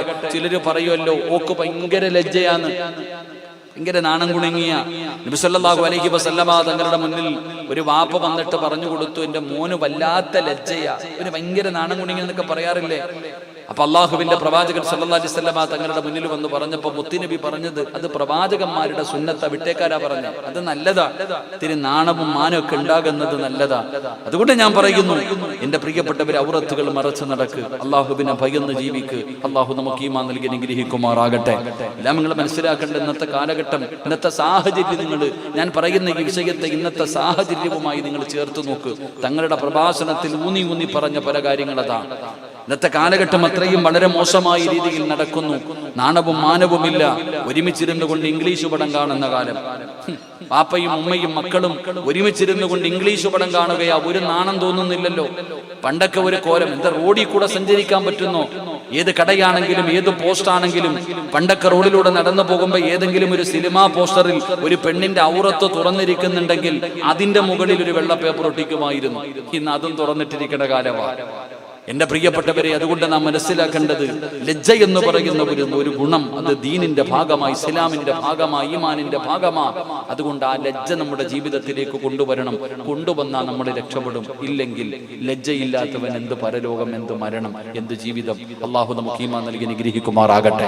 അള്ളാഹു നമുക്ക് ഈമാൻ നൽകി അനുഗ്രഹിക്കുമാറാകട്ടെ. രണ്ട് മഹാനായ സയ്യിദുനാ ഉസ്മാൻ റളിയല്ലാഹു തആല അൻഹുവിന്റെ രണ്ടാമത്തെ പ്രത്യേകത, ഉസ്മാൻ തങ്ങളെ പോലെ ഭാഗ്യമുള്ള ഒരാളും ഈ ലോകത്തില്ല. ഉസ്മാൻ റളിയല്ലാഹു തആല അൻഹുവിന്റെ ഒരു പേരായിരുന്നു ദുന്നൂറൈൻ, രണ്ട് പ്രകാശത്തിന്റെ ഉടമ. എന്റെ പ്രിയപ്പെട്ടവരെ, ലോകത്ത് കടന്നു വന്ന 1,24,000 പരം വരുന്ന പ്രവാചകന്മാര്, ആദം നബി അലൈഹിസ്സലാം, നൂഹ് നബി മുതൽ തുടങ്ങി ഈസാ നബി വരെയുള്ള പ്രവാചകൻ സല്ലല്ലാഹു അലൈഹി വസല്ലമ തങ്ങൾ വരെയുള്ള 1,24,000 പരം വരുന്ന പ്രവാചകന്മാർ. ആ പ്രവാചകന്മാർക്ക് പെൺമക്കൾ ഉണ്ടായിരുന്നല്ലോ. ഒരു മകളുള്ളവർ, രണ്ട് മകളുള്ളവർ, പടച്ചവനെ അതിൽ കൂടുതൽ ഉണ്ടായിരുന്നവരുണ്ടായിരുന്നു. അങ്ങനെ ഒരുപാട് പ്രവാചകന്മാർ. എങ്കിൽ അല്ലാഹുവേ, ഉസ്മാൻ തങ്ങളുടെ രണ്ടാമത്തെ പ്രത്യേകത എന്തെന്നറിയുമോ? ലോകത്ത് കടന്നു വന്ന 1,24,000 പരം വരുന്ന പ്രവാചകന്മാർ, ആ പ്രവാചകന്മാരുടെ പെൺമക്കളിൽ 2 പേര് ലോകത്ത് ഒരാളെ വിവാഹം കഴിച്ചിട്ടുള്ളൂ. ഒരു പ്രവാചകന്റെ 2 പെൺമക്കളെ വിവാഹം കഴിക്കാറ് ലോകത്തൊരാൾക്കേ ഭാഗ്യം കിട്ടിയിട്ടുള്ളൂ. ആ ഭാഗ്യവാൻ ആരെന്നറിയുമോ? മഹാനായ സയ്യിദുനാ ഉസ്മാൻ ഇബ്നു അഫ്ഫാൻ റളിയല്ലാഹു തആല അൻഹു. ദുന്നൂറൈൻ, 2 പ്രകാശത്തിന്റെ ഉടമ എന്ന് ഉസ്മാൻ തങ്ങളെ വിശേഷിപ്പിക്കുന്നത് കൊണ്ടാണ്. അല്ലാഹുവിന്റെ പ്രവാചകന്റെ 2 പെൺമക്കളെ വിവാഹം കഴിക്കാൻ ഭാഗ്യം കിട്ടിയ സ്വഹാബി. അല്ലാഹുവേ, എന്റെ പ്രിയപ്പെട്ടവരെ, ഉസ്മാൻ റളിയല്ലാഹു തആല അൻഹു അല്ലാഹുവിന്റെ പ്രവാചകന്റെ 2 പെൺമക്കളെ വിവാഹം കഴിക്കാൻ ഭാഗ്യം കിട്ടിയ സ്വഹാബിയാ. എന്റെ പ്രിയപ്പെട്ടവരാ, ഉസ്മാൻ തങ്ങളുടെ കുടുംബ ജീവിതത്തിൽ നിന്ന് പഠിക്കേണ്ട കാര്യം എന്തെന്നറിയുമോ? അല്ലാഹുവേ, ബദർ യുദ്ധം നമുക്ക് മറക്കാൻ കഴിയില്ലല്ലോ. ബദരീങ്ങളെ നമുക്ക് മറക്കാൻ കഴിയില്ലല്ലോ. ബദർ യുദ്ധത്തിന്റെ മഹത്വം എന്താണെന്ന് മുസ്ലിമിന് അറിയുമല്ലോ. ബദറിന്റെ രണാങ്കണത്തിലേക്ക് സ്വഹാബത്ത് യുദ്ധത്തിന് വേണ്ടി തയ്യാറെടുക്കുമ്പോ മഹാനായ സയ്യിദുനാ ഉസ്മാൻ ഇബ്നു അഫ്ഫാൻ റളിയല്ലാഹു തആല അൻഹു ബദർ യുദ്ധത്തിന് വേണ്ടി തയ്യാറെടുക്കുന്ന സ്വഹാബത്ത് തയ്യാറെടുക്കുമ്പോ ഉസ്മാൻ തങ്ങൾ അല്ലാഹുവിന്റെ പ്രവാചകന്റെ ചാരത്ത് ചെന്നിട്ട്, അതാ ഞാനും യുദ്ധത്തിന് വരട്ടെ നബിയേ. അല്ലാഹുവിന്റെ പ്രവാചകൻ അവിടെ നിന്ന് പറഞ്ഞു, ഉസ്മാൻ, നീ യുദ്ധത്തിന് വരണ്ട. നിന്റെ ഭാര്യ സുഖമില്ലാതെ കിടക്കുകയാണല്ലോ. നിന്റെ പ്രിയപ്പെട്ട ഭാര്യ സുഖമില്ലാതെ കിടക്കുകയാണല്ലോ. അതുകൊണ്ട് ബദർ യുദ്ധത്തിന് വരുന്നതിനേക്കാളും നല്ലത് നീ നിന്റെ ഭാര്യയ്ക്ക് ഖിദ്മത്ത് ചെയ്യലാ. രോഗം പിടിച്ചു കിടക്കുന്ന ഭാര്യയുടെ ചാരത്ത് പോയിരുന്നവളെ നോക്കലാണ്. നീ ബദരീങ്ങളിൽ പങ്കെടുത്ത സ്വഹാബിയാ. നീ ബദരീങ്ങളുടെ കൂട്ടത്തിലുണ്ടെന്ന് ആദരവായ പ്രവാചകൻ നബി മുഹമ്മദ് മുസ്തഫ സല്ലല്ലാഹു അലൈഹി വസല്ലമ തങ്ങൾ ബദർ യുദ്ധത്തിന് വേണ്ടി സ്വഹാബത്ത് തയ്യാറാകുമ്പോ ഉസ്മാൻ റളിയല്ലാഹു തആല അൻഹു കടന്നു ചെന്നപ്പോ പ്രവാചകൻ പറഞ്ഞ മറുപടി, നീ യുദ്ധത്തിന് വരണ്ട, നീ ബദർ യുദ്ധത്തിന് വരണ്ട. രോഗിയായി കിടക്കുന്ന നിന്റെ പ്രിയപ്പെട്ട ഭാര്യയ്ക്ക് പോയി ഖിദ്മത്ത് ചെയ്യ്. മഹാനായ നബിയുനാ റസൂലുള്ളാഹി സ്വല്ലല്ലാഹു അലൈഹി വസല്ലം. നിങ്ങൾ മനസ്സിലാക്കേണ്ടത്, ഉസ്മാൻ റളിയല്ലാഹു തആല അൻഹു അല്ലാഹുവിന്റെ പ്രവാചകന്റെ 2 പെൺമക്കളെ വിവാഹം കഴിച്ചു. ആദ്യം റുഖിയ ബീവിയെ വിവാഹം കഴിച്ചു. അവിടെ നിന്ന് തന്റെ ഭാര്യ മരണപ്പെട്ടു. പ്രവാചകൻ 2ാമത്തെ മകളെയും കെട്ടിച്ചു കൊടുത്തു. പ്രവാചകൻ 2ാമത്തെ മകളെയും കെട്ടിച്ചു കൊടുത്തു. എന്നിട്ട് റസൂലുള്ള പറഞ്ഞ മറുപടി എന്തെന്നറിയോ? ഇനി ഒരെണ്ണം കൂടെ എനിക്കുണ്ടായിരുന്നെങ്കിൽ ആ മകളെയും നിനക്ക് തന്നെ ഞാൻ വിവാഹം കഴിച്ചു തരുമായിരുന്നു എന്ന് നബിയുനാ റസൂലുള്ളാഹി. നബി പറയും, എനിക്കിനി ഒരു മോളും കൂടെ ഉണ്ടായിരുന്നെങ്കിൽ ഞാൻ നിനക്ക് തന്നെ കെട്ടിച്ചു തരും ഉസ്മാൻ. അത്രയും യോഗ്യത നമ്മളോ? ഒന്ന് ആലോചിച്ച് നോക്കിയ, ഒരുത്തം പെണ്ണ് കെട്ടി, ഭാര്യ മരിച്ചുപോയി, പിന്നെ അവന് പെണ്ണ് തന്നെ കിട്ടാറില്ല. നമ്മളെന്ത് പറയും? ആദ്യം ഒരു വിവാഹം കഴിച്ചു, തന്റെ ഭാര്യ മരിച്ചുപോയി, പെട്ടെന്ന് മരിച്ചുപോയി, അപ്പൊ പിന്നെ അവന് പെണ്ണ് കെട്ടാറില്ല. ഇനി രണ്ടാമതൊന്നും കൂടെ എവിടെന്നെങ്കിലും കെട്ടി, അതും മരിച്ചു പോയാലോ ഓന് പെണ്ണ് വാഴൂല, പിന്നെ പെണ്ണെ കിട്ടത്തില്ല. എങ്കിൽ നബി സല്ലല്ലാഹു അലൈഹി വസല്ലമ തങ്ങൾ പറഞ്ഞു കൊടുത്തു, ഇനി ഒന്നുകൂടെ ഉണ്ടെങ്കിൽ നിനക്കേ ഞാൻ കെട്ടിച്ചു തരും, അത്രയ്ക്കും നീ യോഗ്യനാ. അതായിരുന്നു ഉസ്മാൻ റളിയല്ലാഹു തആല അൻഹുവിന്റെ കുടുംബജീവിതം. അള്ളാഹുവിന്റെ പ്രവാചകൻ സല്ലല്ലാഹു അലൈഹി വസല്ലമ തങ്ങൾ ഇന്നത്തെ ഭർത്താക്കന്മാര് പഠിക്കണം. നെളിഞ്ഞു നടക്കുന്ന സമൂഹത്തിന്റെ മുന്നിൽ മഹാനാണെന്ന് പറഞ്ഞ് നടക്കുന്ന ഓരോ ഭർത്താവും പഠിക്കണം. എടാ, നിനക്ക് നാട്ടുകാരുടെ മുന്നിൽ നിലയും വിലയും സ്ഥാനവുമുണ്ട്. നാട്ടുകാരുടെ മുന്നിൽ വലിയ സ്ഥാനമുണ്ട്. കൂടെ കിടക്കുന്നവരുടെ മുന്നിൽ നിനക്കൊരു സ്ഥാനവുമില്ല. പിന്നെ നീ ആരാ? നിനക്ക് സ്ഥാനം കിട്ടേണ്ടത് നിന്റെ ഭാര്യയുടെ മുന്നിലാണ്. നിന്റെ ഭാര്യയുടെ മുന്നിൽ നിനക്ക് സ്ഥാനമില്ലെങ്കിൽ പിന്നെ എവിടെ സ്ഥാനം കിട്ടിയിട്ട് എന്ത് കാര്യം? നിങ്ങൾ പഠിക്കേണ്ടത് പ്രവാചകൻ സല്ലല്ലാഹു അലൈഹി വസല്ലമ തങ്ങൾ ബദർ യുദ്ധത്തിന് വരട്ടെ എന്ന് ചോദിക്കുന്ന തന്റെ പ്രിയപ്പെട്ട മകളുടെ ഭർത്താവിനോട് അള്ളാഹുവിന്റെ പ്രവാചകൻ സല്ലല്ലാഹു അലൈഹി വസല്ലമ തങ്ങൾ പറഞ്ഞു, നിന്റെ ഭാര്യ സുഖമില്ലാതെ കിടക്കുകയല്ലേ, നിന്റെ ഭാര്യ റുഖിയ സുഖമില്ലാതെ കിടക്കുകയല്ലേ, നീ യുദ്ധത്തിന് വരണ്ട, പോയിട്ട് ഭാര്യയ്ക്ക് ഖിദ്മത്ത് ചെയ്യ്. മഹാനായ നബി മുഹമ്മദ് മുസ്തഫ, ഉറക്കപ്പറ, മഹാനായ നബി മുഹമ്മദ് മുസ്തഫ സല്ലല്ലാഹു അലൈഹി വസല്ലം ഭാര്യയ്ക്ക് ഖിദ്മത്ത് ചെയ്യാൻ പറഞ്ഞു വിടുകയാ മുത്തുനബി. ഇരിക്കണ ഏത് ഭർത്താവാ ഭാര്യയ്ക്ക് ഖിദ്മത്ത് ചെയ്തിട്ടുള്ള? ജീവിതത്തിൽ ഇന്ന് വരെ അടുക്കളയിൽ കയറിയിട്ട് മീൻ വെട്ടിയിട്ടുണ്ടോ ഏതെങ്കിലും ഒരു ഭർത്താവ്? പച്ചക്കറി അരിയാറുണ്ടോ? അരി കഴുകിയിട്ടുണ്ടോ? ഇന്ന് വരെ നിന്റെ ഭാര്യയുടെ കൂടെ അടുക്കളയിൽ കയറി ജോലി ചെയ്തിട്ടുണ്ടോ? അതൊക്കെ നാണക്കേടല്ലേ? അടുക്കളയിൽ കയറിയിട്ട് മീൻ വെട്ടുക, ചോറ് വെക്കുക, കറി ഉണ്ടാക്കുക, പച്ചക്കറി അരി, അതൊക്കെ നാണമുള്ള കാര്യമാണോ? ഇല്ലേ? ആണോ? മഹാനായ ആദരവായ പ്രവാചകൻ നബി മുഹമ്മദ് മുസ്തഫ സല്ലല്ലാഹു അലൈഹി വസല്ലമ തങ്ങൾ മാവ് കുഴച്ചിട്ടുണ്ട് അടുക്കളയിൽ പോയിരുന്നിട്ട്. അള്ളാഹുവിന്റെ പ്രവാചകൻ പാത്രം കഴുകിയിട്ടുണ്ട്. ജീവിതത്തിൽ പാത്രം കഴുകിയിട്ടുണ്ടോ ഭർത്താക്കന്മാര്? അള്ളാഹു ഈമാൻ നൽകുമാറാകട്ടെ. ഇങ്ങനെ നിങ്ങളുടെയൊക്കെ ഭർത്താക്കന്മാർ അടുക്കളയിൽ വന്ന് ജോലി ചെയ്യാറുണ്ടോ? ആകാശത്ത് നോക്കിയിരിക്കുക അല്ലേ? ഉസ്താദ് ഒന്ന് പറഞ്ഞു കൊടുക്കുന്നു. ആരാ സഹോദര? നമ്മുടെയൊക്കെ ജീവിതം നമ്മൾ മനസ്സിലാക്കേണ്ടത് അത് വീട്ടിലെ യന്ത്രം വാടകയ്ക്ക് മേടിച്ചുകൊണ്ടിട്ടിരിക്കുക.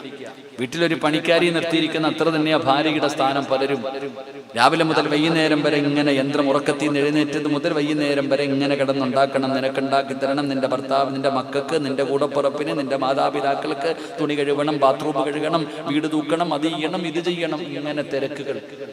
ഭാര്യയെ പരിഗണിക്കാത്തവർ, അള്ളാഹുവിന്റെ ദീൻ പറയുന്നത് ഭാര്യയെ ആദരിക്കണമെന്നാണ്. തന്റെ പ്രിയപ്പെട്ട ഭാര്യയെ ആദരിക്കണമെന്ന് അള്ളാഹുവിന്റെ ദീൻ പഠിപ്പിക്കുന്നത്. അള്ളാഹു നമുക്ക് ഈമാൻ നൽകി അനുഗ്രഹിക്കുമാറാകട്ടെ. അള്ളാഹു നമ്മുടെ കുടുംബ ജീവിതത്തിൽ ഖൈറും ബറക്കത്തും നൽകുമാറാകട്ടെ. ആമീൻ പറ. പെണ്ണ് കെട്ടാത്തവര് പറയണ്ട, കെട്ടിയവര് പറ. വേണമെങ്കിൽ പറഞ്ഞാ മതി. ഇല്ലെങ്കിലേ എടുത്ത് കണ്ടില്ലേ, ഓരോ വാർത്തകൾ കണ്ടില്ലേ? ഒരു മനുഷ്യൻ പട്ടിണി കിടന്നാ മരിച്ചുപോയത്. പെണ്ണും പിള്ളേ മക്കളില്ലാത്ത മനുഷ്യനല്ല. ആലോചിക്കണം നമ്മൾ നല്ലതുപോലെ. അള്ളാഹു നമ്മുടെ ഭാര്യമാരെ സ്വാലിഹത്തുകളാക്കി തരുമാറാകട്ടെ, സ്വർഗത്തിലും ജോഡികളാക്കി തരുമാറാകട്ടെ. ആമീൻ പറ. ദുനിയാവിലെ ഭാര്യയെ സ്വർഗത്തിലും ഭാര്യയായിട്ട് കിട്ടണമെന്ന് ആഗ്രഹമുള്ള ഭർത്താക്കന്മാരൊക്കെ ഒന്ന് കൈപൊക്കിക്കേ. ബാക്കിയുള്ളവരൊന്നും പെണ്ണ് കെട്ടിയിട്ടില്ല. സ്റ്റേജിൽ ഇരിക്കണവരൊക്കെ പൊക്കിക്കോ. പെണ്ണുപിള്ളമാര് ലൈവ് കാണുന്നുണ്ട്. പോകുമ്പോ ചോദിക്കുക, എല്ലാരും കൈപൊക്കി, നിങ്ങളെന്താ പൊക്കാഞ്ഞെന്ന്. അശ്രവിസ മേടിക്കേണ്ട, പാവം, കുഴപ്പമില്ല. ഇരിക്കണ്ടില്ലേ? 10ഉം 40ഉം വയസ്സുള്ള 3ഉം 4ഉം മക്കളുള്ള പല ആണുങ്ങളും കൈവക്കിയില്ല. ഭാര്യ ഇല്ലാഞ്ഞിട്ടല്ല. ഉസ്താദേ, ഓളെ ഇവിടെ തന്നെ സഹിക്കാൻ പറ്റണില്ല, ഇനി സ്വർഗത്തിലും ഉണ്ടോന്ന് കഴിക്കണേ. നമ്മൾ ചിന്തിക്കണതാ. നമ്മൾ ചിന്തിക്കുന്ന എന്താ? പലരും ചോദിക്കുക, എന്തിനാ ഉസ്താദെ പെണ്ണ് കെട്ടണേ? അല്ലേ? ചെറുപ്പക്കാരൊക്കെ ചോദിക്കാറുണ്ട്, ഈ പെണ്ണുങ്ങളൊക്കെ ചോദിക്കാറുണ്ട്, എന്തിനാ ഉസ്താദെ എന്തിനാ ഉമ്മ എന്നെ കെട്ടിച്ചു വിടുന്നേ? എന്തിനാ ഉമ്മ എന്നെ കെട്ടിച്ചു വിടുന്നേ? ഇങ്ങനെ ചോദിക്കണ പെണ്ണുങ്ങളുണ്ട്. അല്ല പറഞ്ഞ എന്തെന്നറിയോ? പെണ്ണ് കിട്ടിയ, പെണ്ണ് കല്യാണം കഴിച്ച എന്ത് കിട്ടുമെന്നറിയോ? അള്ളാഹുവിന്റെ പരിശുദ്ധമായ ഖുർആൻ പറയുന്ന വിവാഹം കഴിച്ചാൽ കിട്ടുന്ന പ്രതിഫലം സമാധാനം കിട്ടുമെന്ന് അള്ളാഹുവിന്റെ വിശുദ്ധമായ ഖുർആൻ. അള്ളാഹു ഈമാൻ നൽകുമാറാകട്ടെ. പെണ്ണ് കെട്ടിയ എന്ത് കിട്ടും? കല്യാണം കഴിച്ച എന്ത് കിട്ടും? ഉറക്കപ്പറ, എന്ത് കിട്ടും? സമാധാനം കിട്ടും. എന്നാ ഉസ്താദെ ഞാൻ കല്യാണം കഴിച്ചത്? അന്നത്തോടെ എന്റെ സമാധാനം പോയെന്നാ നമ്മൾ പറയാ. ഞാൻ എന്നാണ് അന്നത്തോടുകൂടി എന്റെ സമാധാനം പോയി. അമിനത്ത, ഈ സാധനം എന്നാണ് എന്റെ കഴുത്തിൽ താലിയിട്ടത്? അന്നത്തോടുകൂടി എന്റെ കാര്യം പോയി. ഖുർആൻ പറയുന്നത് സമാധാനം കിട്ടുമെന്നാണ്. എന്നാൽ ജീവിതം കൊണ്ട് നമ്മൾ പഠിച്ചത് സമാധാനം ഇല്ല എന്നാണ്. എന്തുകൊണ്ടാണ്? ഒരിക്കലും ഖുർആൻ പറഞ്ഞത് തെറ്റാവില്ലല്ലോ. നമ്മൾ മനസ്സിലാക്കേണ്ടത് അള്ളാഹുവിന്റെ ഖുർആൻ പറയുന്നത് ഒരിക്കലും തെറ്റൂല. അപ്പൊ നിന്റെ ജീവിതം തലതിരിഞ്ഞു പോയത്. സീരിയൽ കാണുന്നത് പോലെ നിന്റെ ജീവിതത്തെ കാണുന്നത്. അതുകൊണ്ടാണ് എന്റെ പ്രിയപ്പെട്ടവരെ, ഈ ദുനിയാവിന്റെ തൊലിക്ക് മുകളിൽ കുടുംബ ജീവിതത്തിനെ പോലെ ആനന്ദമുള്ള ഒന്നും ഈ ദുനിയാവിലില്ല. നമ്മൾ മനസ്സിലാക്കേണ്ടതാണ്. നമ്മൾ വിചാരിക്കുക ഏറ്റവും വലുത് സ്വർഗമാണ്, ഇല്ലേ? ഏറ്റവും സ്വർഗത്തിൽ പോകാൻ ആഗ്രഹമുള്ളവരൊക്കെ ഒന്ന് കൈവക്കിക്കോ. ഉറങ്ങണ വാപ്പ ചാടി പൊക്കിക്കോ. അരക്കയ്യന്മാരെ ഒന്നും അല്ല അവിടെ കയറ്റത്തില്ല. പൊക്കണമെങ്കിൽ നല്ലതുപോലെ പൊക്കിക്കോ. അല്ല കരുണയുള്ളവനെ ചിലപ്പോ ഈ പൊക്കിയതിന്റെ പേര് സ്വർഗം തന്നാലും ഒന്ന് പൊക്കിക്കേ. നിങ്ങളെങ്ങനെ പോണോ? സ്വർഗത്തിൽ പോകാൻ ആഗ്രഹമുള്ള താത്താമാരൊക്കെ ഒന്ന് കൈവക്കിക്കേ. വടയും മോതിരൊക്കെ ഇങ്ങനെ തരണം കേട്ടാ. അതിപ്പോ കൊണ്ടുപോയിട്ട് കാര്യമൊന്നും ഇല്ലല്ലോ.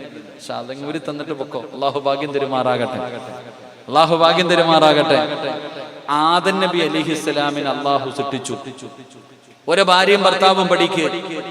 ആദം നബി അലൈഹിസ്സലാമിനെ അള്ളാഹു സൃഷ്ടിച്ചിട്ട് ആദം നബിയെ സ്വർഗത്തിലേക്ക് കടത്തിവിട്ടു. ആദം നബി സ്വർഗത്തിലൂടെ ഇങ്ങനെ അടിച്ചു പൊളിച്ചു നടക്കാൻ, തിന്നാനും കുടിക്കാനൊക്കെ ഉണ്ടല്ലോ, ഇങ്ങനെ നടക്കാം. അള്ളാന്റെ സ്വർഗത്തിലൂടെ ആദം നബി ഇങ്ങനെ അടിച്ചു പൊളിച്ച് നടക്കുന്നുണ്ട്. ഓഹ് റബ്ബേ, പറയുമ്പോ തന്നെ കൊതിയാവുന്ന സ്വർഗം. അപ്പൊ ആദം നബി സ്വർഗത്തിലൂടെ ഇങ്ങനെ സുഖിച്ച് നടക്കുന്നുണ്ട്. ഇപ്പൊ ഒരിക്കൽ നോക്കിയപ്പോ ആദം നബിയുടെ മുഖത്തൊരു സന്തോഷമില്ല. സ്വർഗത്തിൽ കൂടെ നടന്നിട്ട് അള്ളാന്റെ സ്വർഗത്തിലൂടെ നടക്കുന്ന ആദം നബിയുടെ മുഖത്തൊരു സന്തോഷം കാണാതെ വന്നപ്പോ അള്ളാഹു ചോദിച്ചു, അത്രേ ആദവേ, എന്തേ നിനക്ക് പറ്റിയേ? എന്തേ മുഖത്തൊരു സന്തോഷമില്ലാത്തത്?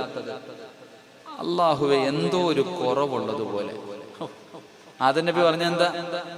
എന്തോ ഒരു കുറവുള്ളതുപോലെ, ഒറ്റയ്ക്ക് നടന്നിട്ടൊരു സുഖമില്ല. നമ്മുടെ ജീവിതത്തിലെ ഏറ്റവും വലിയ മോഹം സ്വർഗത്തിൽ പോകണമെന്നാ. കാരണം ഹദീസിലൂടെ ഉസ്താദന്മാര് സ്വർഗം എന്താന്ന് പറഞ്ഞു തന്നിട്ടുണ്ട്. അത് കേട്ടിട്ട് നമ്മൾ ആഗ്രഹിക്കണം. ആദം നബി സ്വർഗത്തിലൂടെ നടന്നു പോയിട്ട് ആദം നബി പറയണ, ഒറ്റയ്ക്ക് നടന്നിട്ടൊരു സുഖമില്ല. ഹവ്വാ റളിയല്ലാഹു തആല അൻഹുവിനെ കൊടുത്തപ്പോഴാ ആദം നബി പറഞ്ഞു, ഇപ്പോഴാ ഹാപ്പി ആയത്. അപ്പൊ എന്താ പഠിക്കണ്ടേ? എടാ, കൂടെ പെണ്ണുമ്പിള്ള ഉണ്ടെങ്കിലേ അതിലൊരു സന്തോഷമുള്ളൂ. ഒരു ഭാര്യയും ഭർത്താവും തമ്മിലുള്ള ജീവിതത്തിനേക്കാൾ സുഖമുള്ള ഒന്നും ഈ ലോകത്തില്ല എന്ന് ഈ ചരിത്രം പഠിപ്പിക്കുന്നില്ലേ? പിന്നെ ഭാര്യയും ഭർത്താവും അത് അടിയൊക്കെ കൂടും. സ്നേഹമുള്ളിടത്തല്ലേ അടി കൂടത്തുള്ളൂ. അഭിനയിക്കുന്നവർ തമ്മിൽ എന്തടി? എടാ, സ്നേഹമുള്ളിടത്ത് അടി കൂടും, വഴക്കൂടും. അല്ലാണ്ട് ചട്ടിയും കലവാകുമ്പോ തട്ടിയും മുട്ടിയൊക്കെ കിടക്കും. അടിയൊക്കെ ഉണ്ടാകണം വല്ലപ്പോഴും. നബി സല്ലല്ലാഹു അലൈഹി വസല്ലമ തങ്ങളുടെ ജീവിതത്തിൽ ഇതൊക്കെ ഉണ്ടായിരുന്നല്ലോ. ആയിഷ ബീബി റളിയല്ലാഹു തആല അൻഹയും പ്രവാചകനും വഴക്കൂടിയിട്ടുണ്ട്, പിണങ്ങിയില്ലേ? പഠിക്കേണ്ടത് എവിടാ? ഉമർ ഇബ്നു ഖത്താബ് റളിയല്ലാഹു തആല അൻഹു രാജ്യം ഭരിച്ചുകൊണ്ടിരിക്കുമ്പോൾ ഒരു ചങ്ങാതി പീഡനം സഹിക്കാൻ പറ്റണില്ല. ഭാര്യയുടെ പീഡനം സഹിക്കാൻ പറ്റണില്ല. അത്രയ്ക്കും പീഡനം സഹിക്കാൻ പറ്റാതെ ഖലീഫയോട് പരാതി പറയാൻ രാത്രി വരിക. ഇശാ കഴിഞ്ഞിട്ട് ഉമർ ഇബ്നു ഖത്താബ് റളിയല്ലാഹു തആല അൻഹുവിനോട് തന്റെ ഭാര്യയെ കുറിച്ച് പരാതി പറയാൻ വേണ്ടി ചങ്ങാതി വന്നപ്പോ അവിടെ ബദർ യുദ്ധം നടക്കുക വീടിനകത്ത്. ഉമർ തങ്ങളെ നിർത്തിപ്പൊരിക്കുക ഭാര്യ. ഈ സാധുവായ മനുഷ്യൻ അല്ല പടപേടിച്ച് പന്തളത്ത് പോയപ്പോ പന്തം കൊളുത്തി പറയണ പോലെ ഈ ചങ്ങാതി മിണ്ടാതെ ഇറങ്ങിപ്പോയി. ഉമർ തങ്ങളെ വിളിച്ച്, ഭാഗ്യ വാപ്പ, എന്തെങ്കിലും വന്നിട്ട് തിരിച്ചു? ഒന്നുമില്ല. എന്റെ ചങ്ങായി പറ. എന്റെ ഭാര്യ എന്നോട് കിടന്ന് ചാടുന്നത് പറയാൻ വേണ്ടിയാ ഞാൻ ഇവിടെ വന്നപ്പോ സുബ്ഹാനല്ലാഹ്, അതിനെക്കാളും വലുതാ മിണ്ടാതെ പോയതാ. നീ പറയുന്ന നിന്റെ ഭാര്യ പാത്രം എറിഞ്ഞു പൊട്ടിച്ചെന്ന് ആയിഷ ബീബി എറിഞ്ഞു പൊട്ടിച്ചില്ല, പിന്നല്ലേ നിന്റെ ആമീന? ആയിഷ ബീബി റളിയല്ലാഹു തആല അൻഹ കറിയും പാത്രം എടുത്ത് എറിഞ്ഞ ഏറ് എവിടെ പോയി കിടന്ന് പൊട്ടിയെ നമുക്കറിയാലോ. ചരിത്രം അങ്ങനെ പറയുന്നത്. നബിയും ആയിഷ ബീബി റളിയല്ലാഹു തആല അൻഹും പിണങ്ങിയിട്ടില്ലേ? പിണങ്ങും. പക്ഷെ നമ്മുടെ പിണക്കത്തെ പോലല്ല. പിണങ്ങിക്കഴിഞ്ഞാൽ തീർക്കണം. ഒരിക്കൽ പിണക്കം നീണ്ടുപോയെന്നാ ബോറടിക്കണുണ്ടാ? ഒരിക്കൽ ആയിഷ ബീവിയും റസൂലുള്ളാഹി സ്വല്ലല്ലാഹു അലൈഹി വസല്ലമ തങ്ങളും തമ്മിലുള്ള പിണക്കം നീണ്ടുപോയി. മധ്യസ്ഥ പറയാൻ വേണ്ടി അബൂബക്കർ സിദ്ദീഖ് റളിയല്ലാഹു തആല അൻഹു കടന്നു വന്നു. ഭാര്യയും ഭർത്താവും പിണങ്ങിക്കഴിഞ്ഞ പിന്നെ മധ്യസ്ഥ വേണമല്ലോ. അങ്ങനെ അബൂബക്കർ തങ്ങൾ വീട്ടിലേക്ക് വന്നു. നബി സല്ലല്ലാഹു അലൈഹി വസല്ലമ തങ്ങൾ പറഞ്ഞു, ആയിഷ, നിനക്ക് പറയാനുള്ളതൊക്കെ പറ. പഠിക്കേണ്ടത് ഇവിടെ. നമ്മൾ അങ്ങനല്ല. പെണ്ണുമ്പിള്ളയുടെ വീട്ടുകാർക്ക് സംസാരിക്കാൻ അവകാശമില്ല. കെട്ടിയവന്റെ വീട്ടുകാർ പറയും, പെണ്ണുമ്പിള്ള വീട്ടുകാർ കേട്ടോണം. നബി സല്ലല്ലാഹു അലൈഹി വസല്ലമ തങ്ങൾ പറഞ്ഞ, ആയിഷ, നിനക്ക് ആദ്യം എന്താ പറയേണ്ടത്? പറഞ്ഞോളാം. മുത്തുനബി മിണ്ടാതിരുന്നു. ആയിഷ ബീബി പറയാൻ തുടങ്ങി. പക്ഷെ പറഞ്ഞുകൊണ്ടിരിക്കുന്നതിന്റെ ഇടയിൽ പറയാൻ പാടില്ലാത്ത എന്തോ ഒരു വാക്ക് പറഞ്ഞു. നബി സല്ലല്ലാഹു അലൈഹി, ഭർത്താവല്ലേ, വാപ്പയായിരിക്കണത്. ഇപ്പൊ ആയിഷ ബീവി നിങ്ങൾ അങ്ങനെ എന്നൊക്കെ പറയുന്ന ദേഷ്യം വരുമ്പോ നബി സല്ലല്ലാഹു അലൈഹി വസല്ലമ തങ്ങളെ പറയാൻ പാടില്ലാത്ത എന്തോ ഒരു വാക്കങ്ങോട്ട് പറഞ്ഞു. അബൂബക്കർ തങ്ങൾക്ക് സഹിച്ചില്ല. മുത്ത് നബിയാ പറഞ്ഞേ, ചാടി എഴുന്നേറ്റിട്ട് കൊടുത്തു ആയിഷ ബീവിയുടെ മുഖം നെടുവരണം. പാപ്പയാ ആയിഷ ബീവി റളിയല്ലാഹു തആല അൻഹ പ്രവാചകനോട് ആ ദേശി ഇങ്ങനെ പരാതി പറയുമ്പോ എന്തോ ഒരു വാക്ക് പറഞ്ഞു പോയി. ചാടി എഴുന്നേറ്റിട്ട് കൊടുത്തു ആയിഷ ബീവിയുടെ മുഖത്തടിച്ചു. ആയിഷ ബീവിക്ക് പടച്ചോൻ അതിനേക്കാൾ സങ്കടം, ഭർത്താവിന്റെ മുന്നിൽ വെച്ച് വാപ്പ തല്ലി. എന്തൊരു വേദന! ആയിഷ ബീവി കരയാൻ തുടങ്ങി. ആയിഷ ബീവി റളിയല്ലാഹു തആല അൻഹ കരയാൻ തുടങ്ങി. ദിവസം 2 ദിവസവും 3 ദിവസമായി മുത്ത് നബി പിണങ്ങിയിട്ട് തന്റെ ഭാര്യ കരയുന്നത് കണ്ടപ്പോ ആ പിണങ്ങിയിരുന്ന പ്രവാചകൻ സല്ലല്ലാഹു അലൈഹി വസല്ലമ തങ്ങള് ആയിഷ ബീവിയെ കെട്ടിപ്പിടിച്ചിട്ട് അബൂബക്കർ തങ്ങളോട് ചോദിച്ചു, മധ്യസ്ഥ പറയാമെന്നാ മധ്യസ്ഥ പറയണേ, എന്റെ പെണ്ണുമ്പുള്ളതല്ല നിന്നോട് ആരാ പറഞ്ഞ? പോയി അതാ എടാ, മധ്യസ്ഥ പറയാമെന്ന മധ്യസ്ഥ പറയണേ, എന്റെ ഭാര്യത്തല്ല നിനക്ക്. വാപ്പ അതൊക്കെ വീട്ടിൽ, വാപ്പയും മകളൊക്കെ വീട്ടില്, എന്റെ ഭാര്യത്തല്ല. ഇതാ ഭാര്യയുടെ കണ്ണ് നിറഞ്ഞ തീരണം നമ്മുടെ വാശിയും വൈരാഗ്യവും. അല്ലാഹു ഈമാൻ നൽകുമാറാകട്ടെ. ഇതങ്ങനല്ല.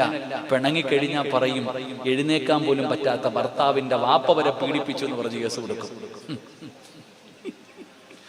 ഇന്നലെ വരെ ചക്കരയും മുത്തുമായി കിടന്ന ഭാര്യയും ഭർത്താവും എന്തെങ്കിലും പറഞ്ഞു പിണങ്ങിക്കഴിഞ്ഞ പിന്നെ കേസ് ഭർത്താവ് പീഡിപ്പിച്ചു എന്നല്ല, നേരെ നിൽക്കാൻ പറ്റാത്ത വാപ്പ കയറി പിടിച്ചു എന്ന് കേസ് കൊടുക്കുന്ന കാലം. അള്ളാഹു നമുക്ക് ഈമാൻ നൽകുമാറാകട്ടെ.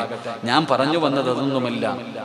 അള്ളാഹുവിന്റെ റസൂലിന്റെ 2 പെൺമക്കളെ വിവാഹം കഴിച്ച ഉസ്മാൻ റളിയല്ലാഹു തആല അൻഹു ഭാര്യമാരുമായിട്ടുള്ള ബന്ധം അങ്ങനെയായിരുന്നു.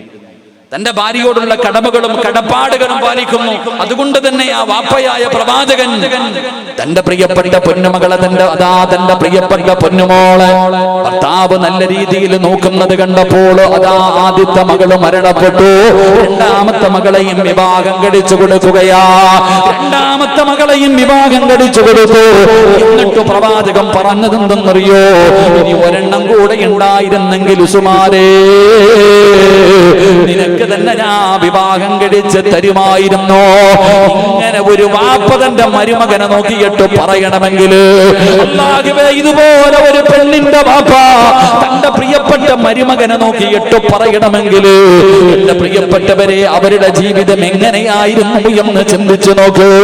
ഇത് ഭാര്യയല്ല പറയുന്നത്, നാട്ടുകാരല്ല പറയുന്നത്, ഭർത്താവിന്റെ കുടുംബക്കാരല്ല പറയുന്നത്, ഒരു പെണ്ണിന്റെ വാപ്പയാണ് പറയുന്നത്. അതുകൊണ്ട് എന്റെ പ്രിയപ്പെട്ടവർ പറയുന്ന കുടുംബജീവിതം കളിക്കാറുള്ളതല്ല, തല്ലി തീർക്കാറുള്ളതല്ല, അത് സ്നേഹിക്കാറുള്ളതാണ്, പരസ്പരം സ്നേഹിച്ച് തീർക്കാറുള്ളതാണ്. അല്ലാഹുവേ, ഞങ്ങളെ കുടുംബസമേതം നീ സ്വർഗത്തിൽ ഒരുമിച്ച് കൂട്ടണേ അല്ലാഹ്. വഅസ്വാജുഹും ഫീ ളിലാലിൻ അലൽ ലറായികി മുത്തഖിയൂൻ ലഹും ഫീഹാ ഫാകിഹത്തുൻ വലഹും മാ യദ്ദഊൻ. അല്ലാഹുവേ, സ്വർഗ്ഗത്തിൽ ഒരുമിച്ച് കൂടുന്ന കുടുംബത്തിൽ പെടുത്തണേ അല്ലാഹ്. എന്റെ പ്രിയപ്പെട്ട സഹോദരങ്ങളോട് സഹോദരിമാരോട് ഉസ്മാൻ റളിയല്ലാഹു തആല അൻഹുവിന്റെ ജീവിതത്തില് 2ാമത്തെ ഗുണമെന്തെന്നറിയോ?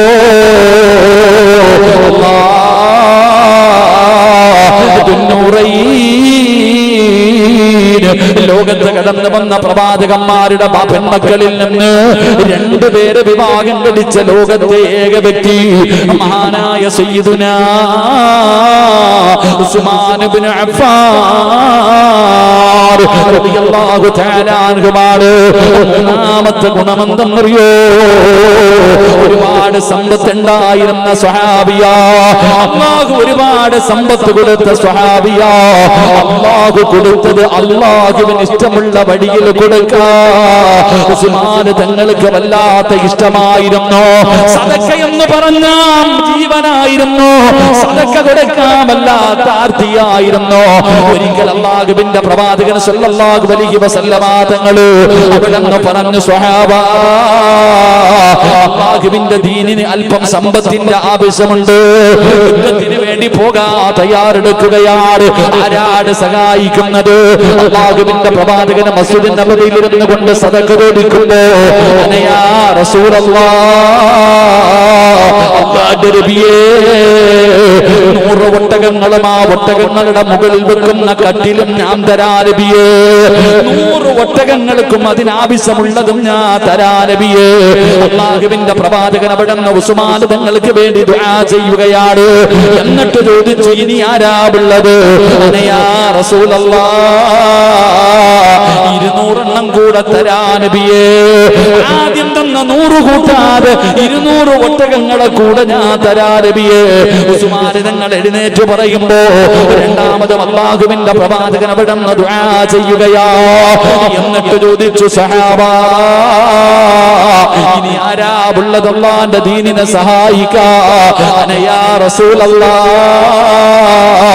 300 എണ്ണത്തിന് തരാ നബിയേ ആദ്യം 100 പറഞ്ഞു പിന്നെ 200 പറഞ്ഞു പിന്നെ 300 പറഞ്ഞു സഹാബത്ത് പറയുകയാണ് അല്ലാഹുവിന്റെ പ്രവാചകൻ അങ്ങനെ ചോദിച്ചു കൊണ്ടിരുന്നെങ്കിൽ അല്ലാഹുവിന്റെ റസൂൽ സല്ലല്ലാഹു അലൈഹി വസല്ലം തങ്ങൾ ചോദിച്ചു കൊണ്ടിരുന്നെങ്കിൽ തന്റെ സമ്പാദ്യം മുഴുവനും തീരുന്നത് വരെ കൊടുക്കുമായിരുന്നു ഉസ്മാൻ തങ്ങൾ അതാ നമ്മളോ അന്ന് പള്ളി പെയിന്റ് അടിച്ചപ്പോ തന്നില്ലേ അന്ന് കോളേജ് പണിതപ്പോ തന്നില്ലേ ഇനിയില്ല ഒരു വട്ടം കൊടുത്തു കഴിഞ്ഞാൽ പിന്നെ കൊടുക്കാറില്ല അത് പറഞ്ഞു പറഞ്ഞ് കുറെ കാലം നീട്ടും ഉസ്മാൻ റളിയല്ലാഹു തആല അൻഹു അങ്ങനെ ആയിരുന്നില്ല അല്ലാഹുവിന്റെ പ്രവാചകൻ തബൂക്ക് യുദ്ധമാണെന്ന് തോന്നുന്നു ഏതോ ഒരു യുദ്ധത്തിന് വേണ്ടി റസൂലുള്ളാഹി സ്വല്ലല്ലാഹു അലൈഹി വസല്ലമ തങ്ങൾ സദഖ ചോദിച്ചപ്പോ ഉസ്മാൻ തങ്ങൾ ചാടി എഴുന്നേറ്റ് നിന്നിട്ട് പറഞ്ഞു 950 ഒട്ടകങ്ങളെ ഞാൻ തരാ നബിയെ സുബ്ഹാനല്ലാഹ് ഇന്നൊക്കെ തന്നെ ഒരു ഒട്ടകത്തെ വാങ്ങണേ എത്ര കാശ് വേണം ഹജ്ജിനും ഉംറയ്ക്കും പോകുമ്പോഴൊക്കെ വാങ്ങാൻ നിൽക്കുമല്ലോ ഉസ്മാൻ റളിയല്ലാഹു തആല അൻഹു പറഞ്ഞു 950 ഒട്ടകങ്ങളെ ഞാൻ തരാം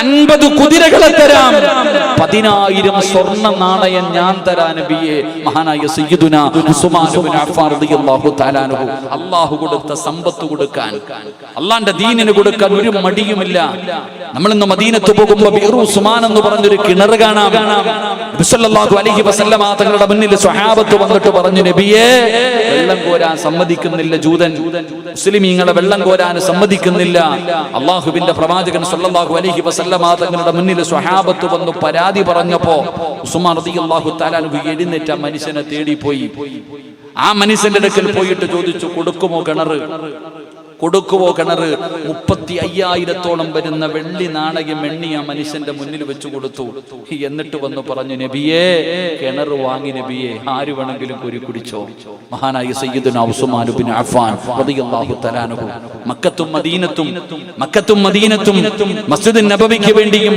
എന്തിനാ പരിശുദ്ധമായ കഅബാലയം ആ കഅബാലയത്തിന്റെ പുനർനിർമ്മാണവുമായി ബന്ധപ്പെട്ട് ആ കഅബാലയം വിപുലീകരിക്കുന്നതിന് വേണ്ടി സ്ഥലം വേണമായിരുന്നു മഹാനായ സയ്യിദുനാ ഉസ്മാൻ ഇബ്നു അഫ്ഫാൻ റളിയല്ലാഹു തആല അൻഹു അറബികൾ ചോദിച്ച പൈസ കൊടുത്തിട്ടാണ് വാങ്ങിച്ചു കൊടുത്തത് എന്റെ പ്രിയപ്പെട്ടവരെ സദഖ കൊടുക്കാൻ വല്ലാത്ത ഒരു മനസ്സ് അല്ലാഹു കൊടുത്തിരുന്ന ഒരു വല്ലാത്തൊരു മനസ്സായിരുന്നു ഉസ്മാൻ റളിയല്ലാഹു തആല അൻഹു അല്ലാഹു കൊടുത്ത സമ്പത്ത് വാരിക്കോരി കൊടുക്കാൻ അത് എല്ലാവർക്കും കിട്ടുന്ന ഒരു ഭാഗ്യമല്ല അത് എല്ലാവർക്കും അല്ലാഹു കൊടുക്കുന്ന ഒരു ഭാഗ്യമല്ല സദഖ കൊടുക്കാനുള്ള ഭാഗ്യം അതൊരു വല്ലാത്ത അനുഗ്രഹമാണ് എന്റെ പ്രിയപ്പെട്ടവരെ ചിലപ്പോൾ കോടീശ്വരൻ അതിനുള്ള അർഹത ഉണ്ടാകണമെന്നില്ല എത്രയോ കോടീശ്വരന്മാരെ കാണാ പള്ളിക്കും മദ്രസകൾക്കും പാവങ്ങൾക്കും യതീമീങ്ങൾക്കും രോഗികൾക്കും വേണ്ടി ചോദിക്കുമ്പോ എന്തെങ്കിലും നക്കാപ്പിച്ചതെന്ന് പറഞ്ഞു വിടുന്ന എത്രയോ സമ്പന്നന്മാരെ അറിയാ എന്റെ പ്രിയപ്പെട്ടവരെ വയലിന്റെ സദസ്സുകളിൽ പിരിവെടുക്കുമ്പോൾ എന്തെങ്കിലും പള്ളിക്കും മദ്രസയ്ക്കും വേണ്ടി ചോദിക്കുമ്പോ അതാ ലക്ഷങ്ങളുള്ളവനും ഇണ്ടാതെ ഇരിക്കുമ്പോ നിങ്ങളൊക്കെ കാണുന്നവരല്ലേ വയലിന്റെ സദസ്സിൽ ഏതെങ്കിലും പെണ്ണുങ്ങൾ ഇങ്ങനെ ഇരിക്കുകയാണ് അച്ഛനെ ചെവിയിലും കയ്യിലും കാലിലുമെല്ലാം ഒരുപാട് സ്വർണം ഇട്ടുകൊണ്ട് മിണ്ടാതിരിക്കുമ്പോ അല്ലാഹുവേ വാടക വീട്ടിൽ കിടക്കുന്ന പെങ്ങൾ തന്നെ മോതിരമൂരി തരുന്ന ഉസ്താദേ വാടക വീട്ടിലാണ് സ്വന്തമായിട്ടൊരു വീട് കെട്ടാ ദുആ ചെയ്യടേ ഉസ്താദേ ലക്ഷങ്ങളുടെ കടമുണ്ട് ദുആ ചെയ്യുന്നതിന് വേണ്ടി ഒരു മോതിരം പടച്ചവനെ അതൊരു മനസ്സാണ് പെങ്ങള് സദഖ കൊടുക്കാൻ എല്ലാവരെ കൊണ്ടും പറ്റില്ല പറ്റില്ല. അല്ലാഹു ഇഷ്ടപ്പെട്ടവർക്കേ കഴിയൂ. കാരണം പൈസ ഉണ്ടെന്ന് പറഞ്ഞ് കൊടുക്കാനുള്ള മനസ്സുണ്ടാകണമെന്നില്ല. മനസ്സ് കൊടുക്കുന്നത് ആരെന്നറിയോ? അത് പടച്ചറപ്പാ. അതുകൊണ്ടാണ് അല്ലാഹുവിന്റെ പ്രവാചകൻ സ്വല്ലല്ലാഹു അലൈഹി വസല്ലമ തങ്ങൾ പറഞ്ഞത്, ഒരു മനുഷ്യന് സദഖ കൊടുക്കാൻ തീരുമാനിച്ചാൽ 50 ലക്ഷമല്ല, 50,000 അല്ല, 5000 അല്ല, 500 അല്ല, 5 രൂപയല്ല, 1 രൂപ ഏതെങ്കിലും ഒരു മനുഷ്യന് സദഖ കൊടുക്കാൻ തീരുമാനിച്ചാൽ 70 ശൈത്താൻ കയ്യിൽ പിടിക്കുകയാ. 70 ശൈത്താന്മാര് കയ്യിൽ പിടിക്കുകയാ. കൊടുക്കല്ലേ കൊടുക്കല്ലേ. 70 ശൈത്താന്മാരെ കയ്യിൽ പിടിച്ചിട്ട് തടയുകയാണ്. 70 പേരെ പരാജയപ്പെടുത്തിയാലേ 1 രൂപ സദഖ കൊടുക്കാൻ കഴിയൂ എന്ന് ആദരവായ പ്രവാചകൻ നബി മുഹമ്മദ് മുസ്തഫ സല്ലല്ലാഹു അലൈഹി വസല്ലമ തങ്ങൾ അവിടുന്ന് പറഞ്ഞു തരുമ്പോ, അല്ലാഹു കൊടുത്ത സമ്പത്ത് മുഴുവനും അല്ലാഹുവിന്റെ ദീനിന് വേണ്ടി ചെലവഴിക്കാൻ മനസ്സ് കാണിച്ച സ്വഹാബിയാണ് ഉസ്മാൻ തങ്ങള്. എന്റെ പ്രിയപ്പെട്ടവരെ, ആ ഗുണമാണ് നമുക്കും വേണ്ടത്. നമ്മളാണെങ്കിലോ പഠിച്ചവനെ ബക്കറ്റ് എടുക്കുന്ന സമയത്ത് ഇറങ്ങി ഓടാൻ കാത്തിരിക്കുന്നവരാണ്. ബക്കറ്റ് മുന്നിലേക്ക് കടന്നു വരുമ്പോ ഉറക്കം നടിക്കുന്നവരാ നമ്മളിൽ പലരും. പഠിച്ചവര് പള്ളിക്ക് വേണ്ടി ചോദിക്കുമ്പോ പരിവ് ചോദിക്കാ തുടങ്ങിയാ പിന്നെ ഇറങ്ങി ഓട്ടമാണ്. തുടങ്ങിയെന്ന് പറഞ്ഞ് കളിയാകുകയാണ്. നമ്മളാ കൂട്ടത്തിൽ പെടരുത് എന്റെ പ്രിയപ്പെട്ട സഹോദരങ്ങള്. അതുകൊണ്ട് സദഖ കൊടുക്കുന്ന ഒരു നല്ല ഗുണമുണ്ടല്ലോ, നിന്റെ ജീവിതത്തിൽ കൊണ്ടുവരണേ. അല്ലാഹു നിനക്ക് തന്നതിൽ നിന്നൊരൽപ്പം അല്ലാഹുവിന്റെ ദീനിന് വേണ്ടി കൊടുക്കണേ. നിങ്ങൾ വിചാരിക്കുമോ കൂട്ടിവെച്ചാ കൂടുമെന്ന്? ആരാ പറഞ്ഞത് കൂട്ടിവെച്ചാ കൂടുമെന്ന്? കൊടുത്താ തീർന്നു പോകുമെന്ന് ഭയക്കുന്ന മുസ്ലിമേ, കൊടുത്താ കുറഞ്ഞു പോകുമെന്ന് പറയുന്നവരുണ്ടല്ലോ. നിങ്ങളൊന്ന് ചിന്തിച്ചു നോക്ക്. കൊടുത്താ കുറഞ്ഞു പോകണമെങ്കിൽ മഹാനായ ഇസ്മായിൽ നബി അലൈഹിസ്സലാമിന്റെ കാലിട്ടടിച്ച സ്ഥലത്ത് നിന്നാണല്ലോ സംസം വെള്ളമുണ്ടായത്. എന്റെ പ്രിയപ്പെട്ടവരെ, എത്രയോ കൊല്ലങ്ങൾ കൊണ്ട് ജനങ്ങൾ സംസം വെള്ളം കുടിക്കുന്നുണ്ട്. എന്തേ തീരാത്തത്? എന്തേ തീരാത്തത്? എന്റെ പ്രിയപ്പെട്ടവരെ, നിങ്ങളുടെ വീട്ടില് കിണറുണ്ടല്ലോ, ആ കിണർ 1 മാസം വെള്ളം കോരാതെ അടച്ചിട്ട് നോക്ക്. കൊടുത്താൽ കുറഞ്ഞു പോകുമെങ്കിൽ ഞാൻ പറയുന്നത്, നിങ്ങളുടെ വീട്ടിലെ കിണറ്റിൽ നിന്ന് ഇനി 2 മാസം വെള്ളം കോരണ്ട. നിറയുവോ? നിറയൂല, നിറയാറില്ല. പക്ഷെ നിങ്ങൾ കോരുന്നതിനനുസരിച്ച് അല്ലാഹു നിങ്ങൾക്ക് തന്നുകൊണ്ടിരിക്കും. കൊടുക്കുന്നതിനനുസരിച്ച് ഇന്ന് വരെ ഒരു മനുഷ്യനും സദഖ കൊടുത്തിട്ട് ഫക്കീറായിട്ടില്ല. അല്ലാഹു കൊടുത്ത സമ്പാദ്യം മുഴുവനും അള്ളാന്റെ ദീനിന് വേണ്ടി ചെലവഴിച്ച് ദരിദ്രനായി പോയ ആരുമില്ല. അല്ലാഹു കൊടുക്കുന്നതിനനുസരിച്ച് അല്ലാഹു വാരിക്കോരി കൊടുക്കും. അല്ലാഹു നമുക്ക് ഈമാൻ നൽകുമാറാകട്ടെ. അല്ലാഹു ഈമാൻ നൽകും. എന്റെ പ്രിയപ്പെട്ട സഹോദരങ്ങളെ, ബക്കറ്റിട് മക്കളെ, ഇറങ്ങി ഓടേണ്ടവർ ഓട്, ഉറക്കം നടിക്കേണ്ടവർ ഉറക്കം നടിക്ക്, ആകാശം നോക്കി നക്ഷത്രം എണ്ണേണ്ടവർ എണ്ണിക്കോ. അല്ലാഹു തന്ന സമ്പത്ത് അസ്സദഖത്തു റദ്ദുൽ ബലാ. സദഖ വിപത്തിനെ തട്ടിമാറ്റും. നിന്റെ പൈസ അല്ലാഹ്ക്ക് വേണ്ട. നീ ഓസിന് 5 നയാ പൈസ കൊടുക്കണ്ട. എന്റെ പ്രിയപ്പെട്ടവരെ, അല്ലാഹുവിന് കൊടുത്താലുള്ള നേട്ടം നിനക്ക് തന്നെ, അല്ലാഹ്ക്കല്ല. നിങ്ങൾ ആരെങ്കിലും അല്ലാഹു തന്ന സമ്പത്ത് പടച്ചവന് കൊടുക്കാനുള്ള മനസ്സ് കാണിച്ചാൽ അതിന്റെ പ്രതിഫലം നിനക്ക് തന്നെ. ക്യാൻസർ വന്നതിന് ശേഷം അല്ലാഹുവിന്റെ പ്രവാചകൻ സല്ലല്ലാഹു അലൈഹി വസല്ലമ തങ്ങൾ പറഞ്ഞു, അല്ലാഹുവിന് ചില അടിമകളുണ്ട്, ആ അടിമകൾ രോഗം വന്ന സദഖ കൊടുത്തിട്ട് ചികിത്സിക്കും. അല്ലാഹുവിന് ചില അടിമകളുണ്ട്, അവര് രോഗത്തെ ചികിത്സിക്കുന്നത് സദഖ കൊടുത്തിട്ടാ. നമ്മളോട് ചോദിക്കും, പള്ളിക്കതാ മദ്രസയ്ക്കതാ? ഇല്ലുസ്താദെ, ഇല്ലുസ്താദെ, ഇല്ലുസ്താദെ. ഒന്നുമില്ല ഉസ്താദെ, ഒന്ന് ഛർദിച്ചു, അല്ലെങ്കിൽ ശരീരത്തിൽ എവിടെയെങ്കിലും ഒരു മുഴ വന്നു, ഡോക്ടർ പറഞ്ഞു ക്യാൻസർ ആണോ എന്നറിയാ, ഒന്ന് ടെസ്റ്റ് ചെയ്യണം. അപ്പൊ നീ 2000 നോട്ട് വായിട്ട് പള്ളിയിൽ വരും, ഉസ്താദെ ദുആ ചെയ്യ്. അപ്പോഴാ വരണ്ടേ? ഗൾഫിലാണല്ലോ ഭർത്താവ് ലക്ഷം അയച്ചു തരുന്നുണ്ടല്ലോ, പള്ളിക്ക് വല്ലതും കൊണ്ട്. ഒന്നുമില്ല ഉസ്താദെ, ഒന്നുമില്ല ഉസ്താദെ. അറബി പറഞ്ഞു, എന്നാ നീ വീട്ടിൽ പൊക്കോ. അറബി പറഞ്ഞു, എന്നാ ഈ മാസം കഴിഞ്ഞ അപ്പ വരും. ഒന്നുമില്ലാത്ത നീ എന്തിനെ പിടിക്കണേ? എന്റെ പ്രിയപ്പെട്ടവർ, അള്ളാഹുവിന്റെ ദീനിന് വേണ്ടി ഒരു നല്ല ലക്ഷ്യമാണ് ഈ മുന്നോട്ട് വെച്ചിരിക്കുന്നത്. അള്ളാഹു നിങ്ങൾക്ക് തന്നതിൽ നിന്നൊരൽപ്പം ഇൻഷാ അല്ലാഹ്,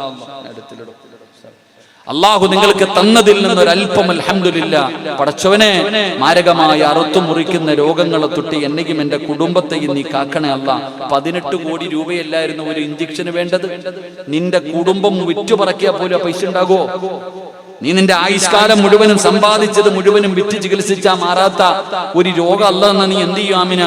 അതുകൊണ്ട് അള്ളാഹു തന്നത് അള്ളാഹുവിന്റെ ദീനിന് വേണ്ടി കൊടുക്ക്. എല്ലാവരും മനസ്സറിഞ്ഞുകൊണ്ട് സദക്ക. മക്കളെ ഓടല്ലേപ്പാ, മുത്തല്ലിങ്ങള് ബക്കറ്റും കൊണ്ട് ഓടണ്ട. നിങ്ങൾക്ക് സ്വർഗത്തിൽ പോകാൻ കിട്ടുന്ന അവസരം സമാധാനത്തിൽ നിന്ന് പേടിച്ചോ. ആരും ബക്കറ്റ് ചെയ്ത് കൈയിട്ട് വാരല്ലേപ്പാ. 100 രൂപ എടുത്ത് ബക്കറ്റ് ഇടും, 90 നിനക്കും 10 അള്ളാഹിക്കും. ആ പണി കാണിക്കല്ലേ.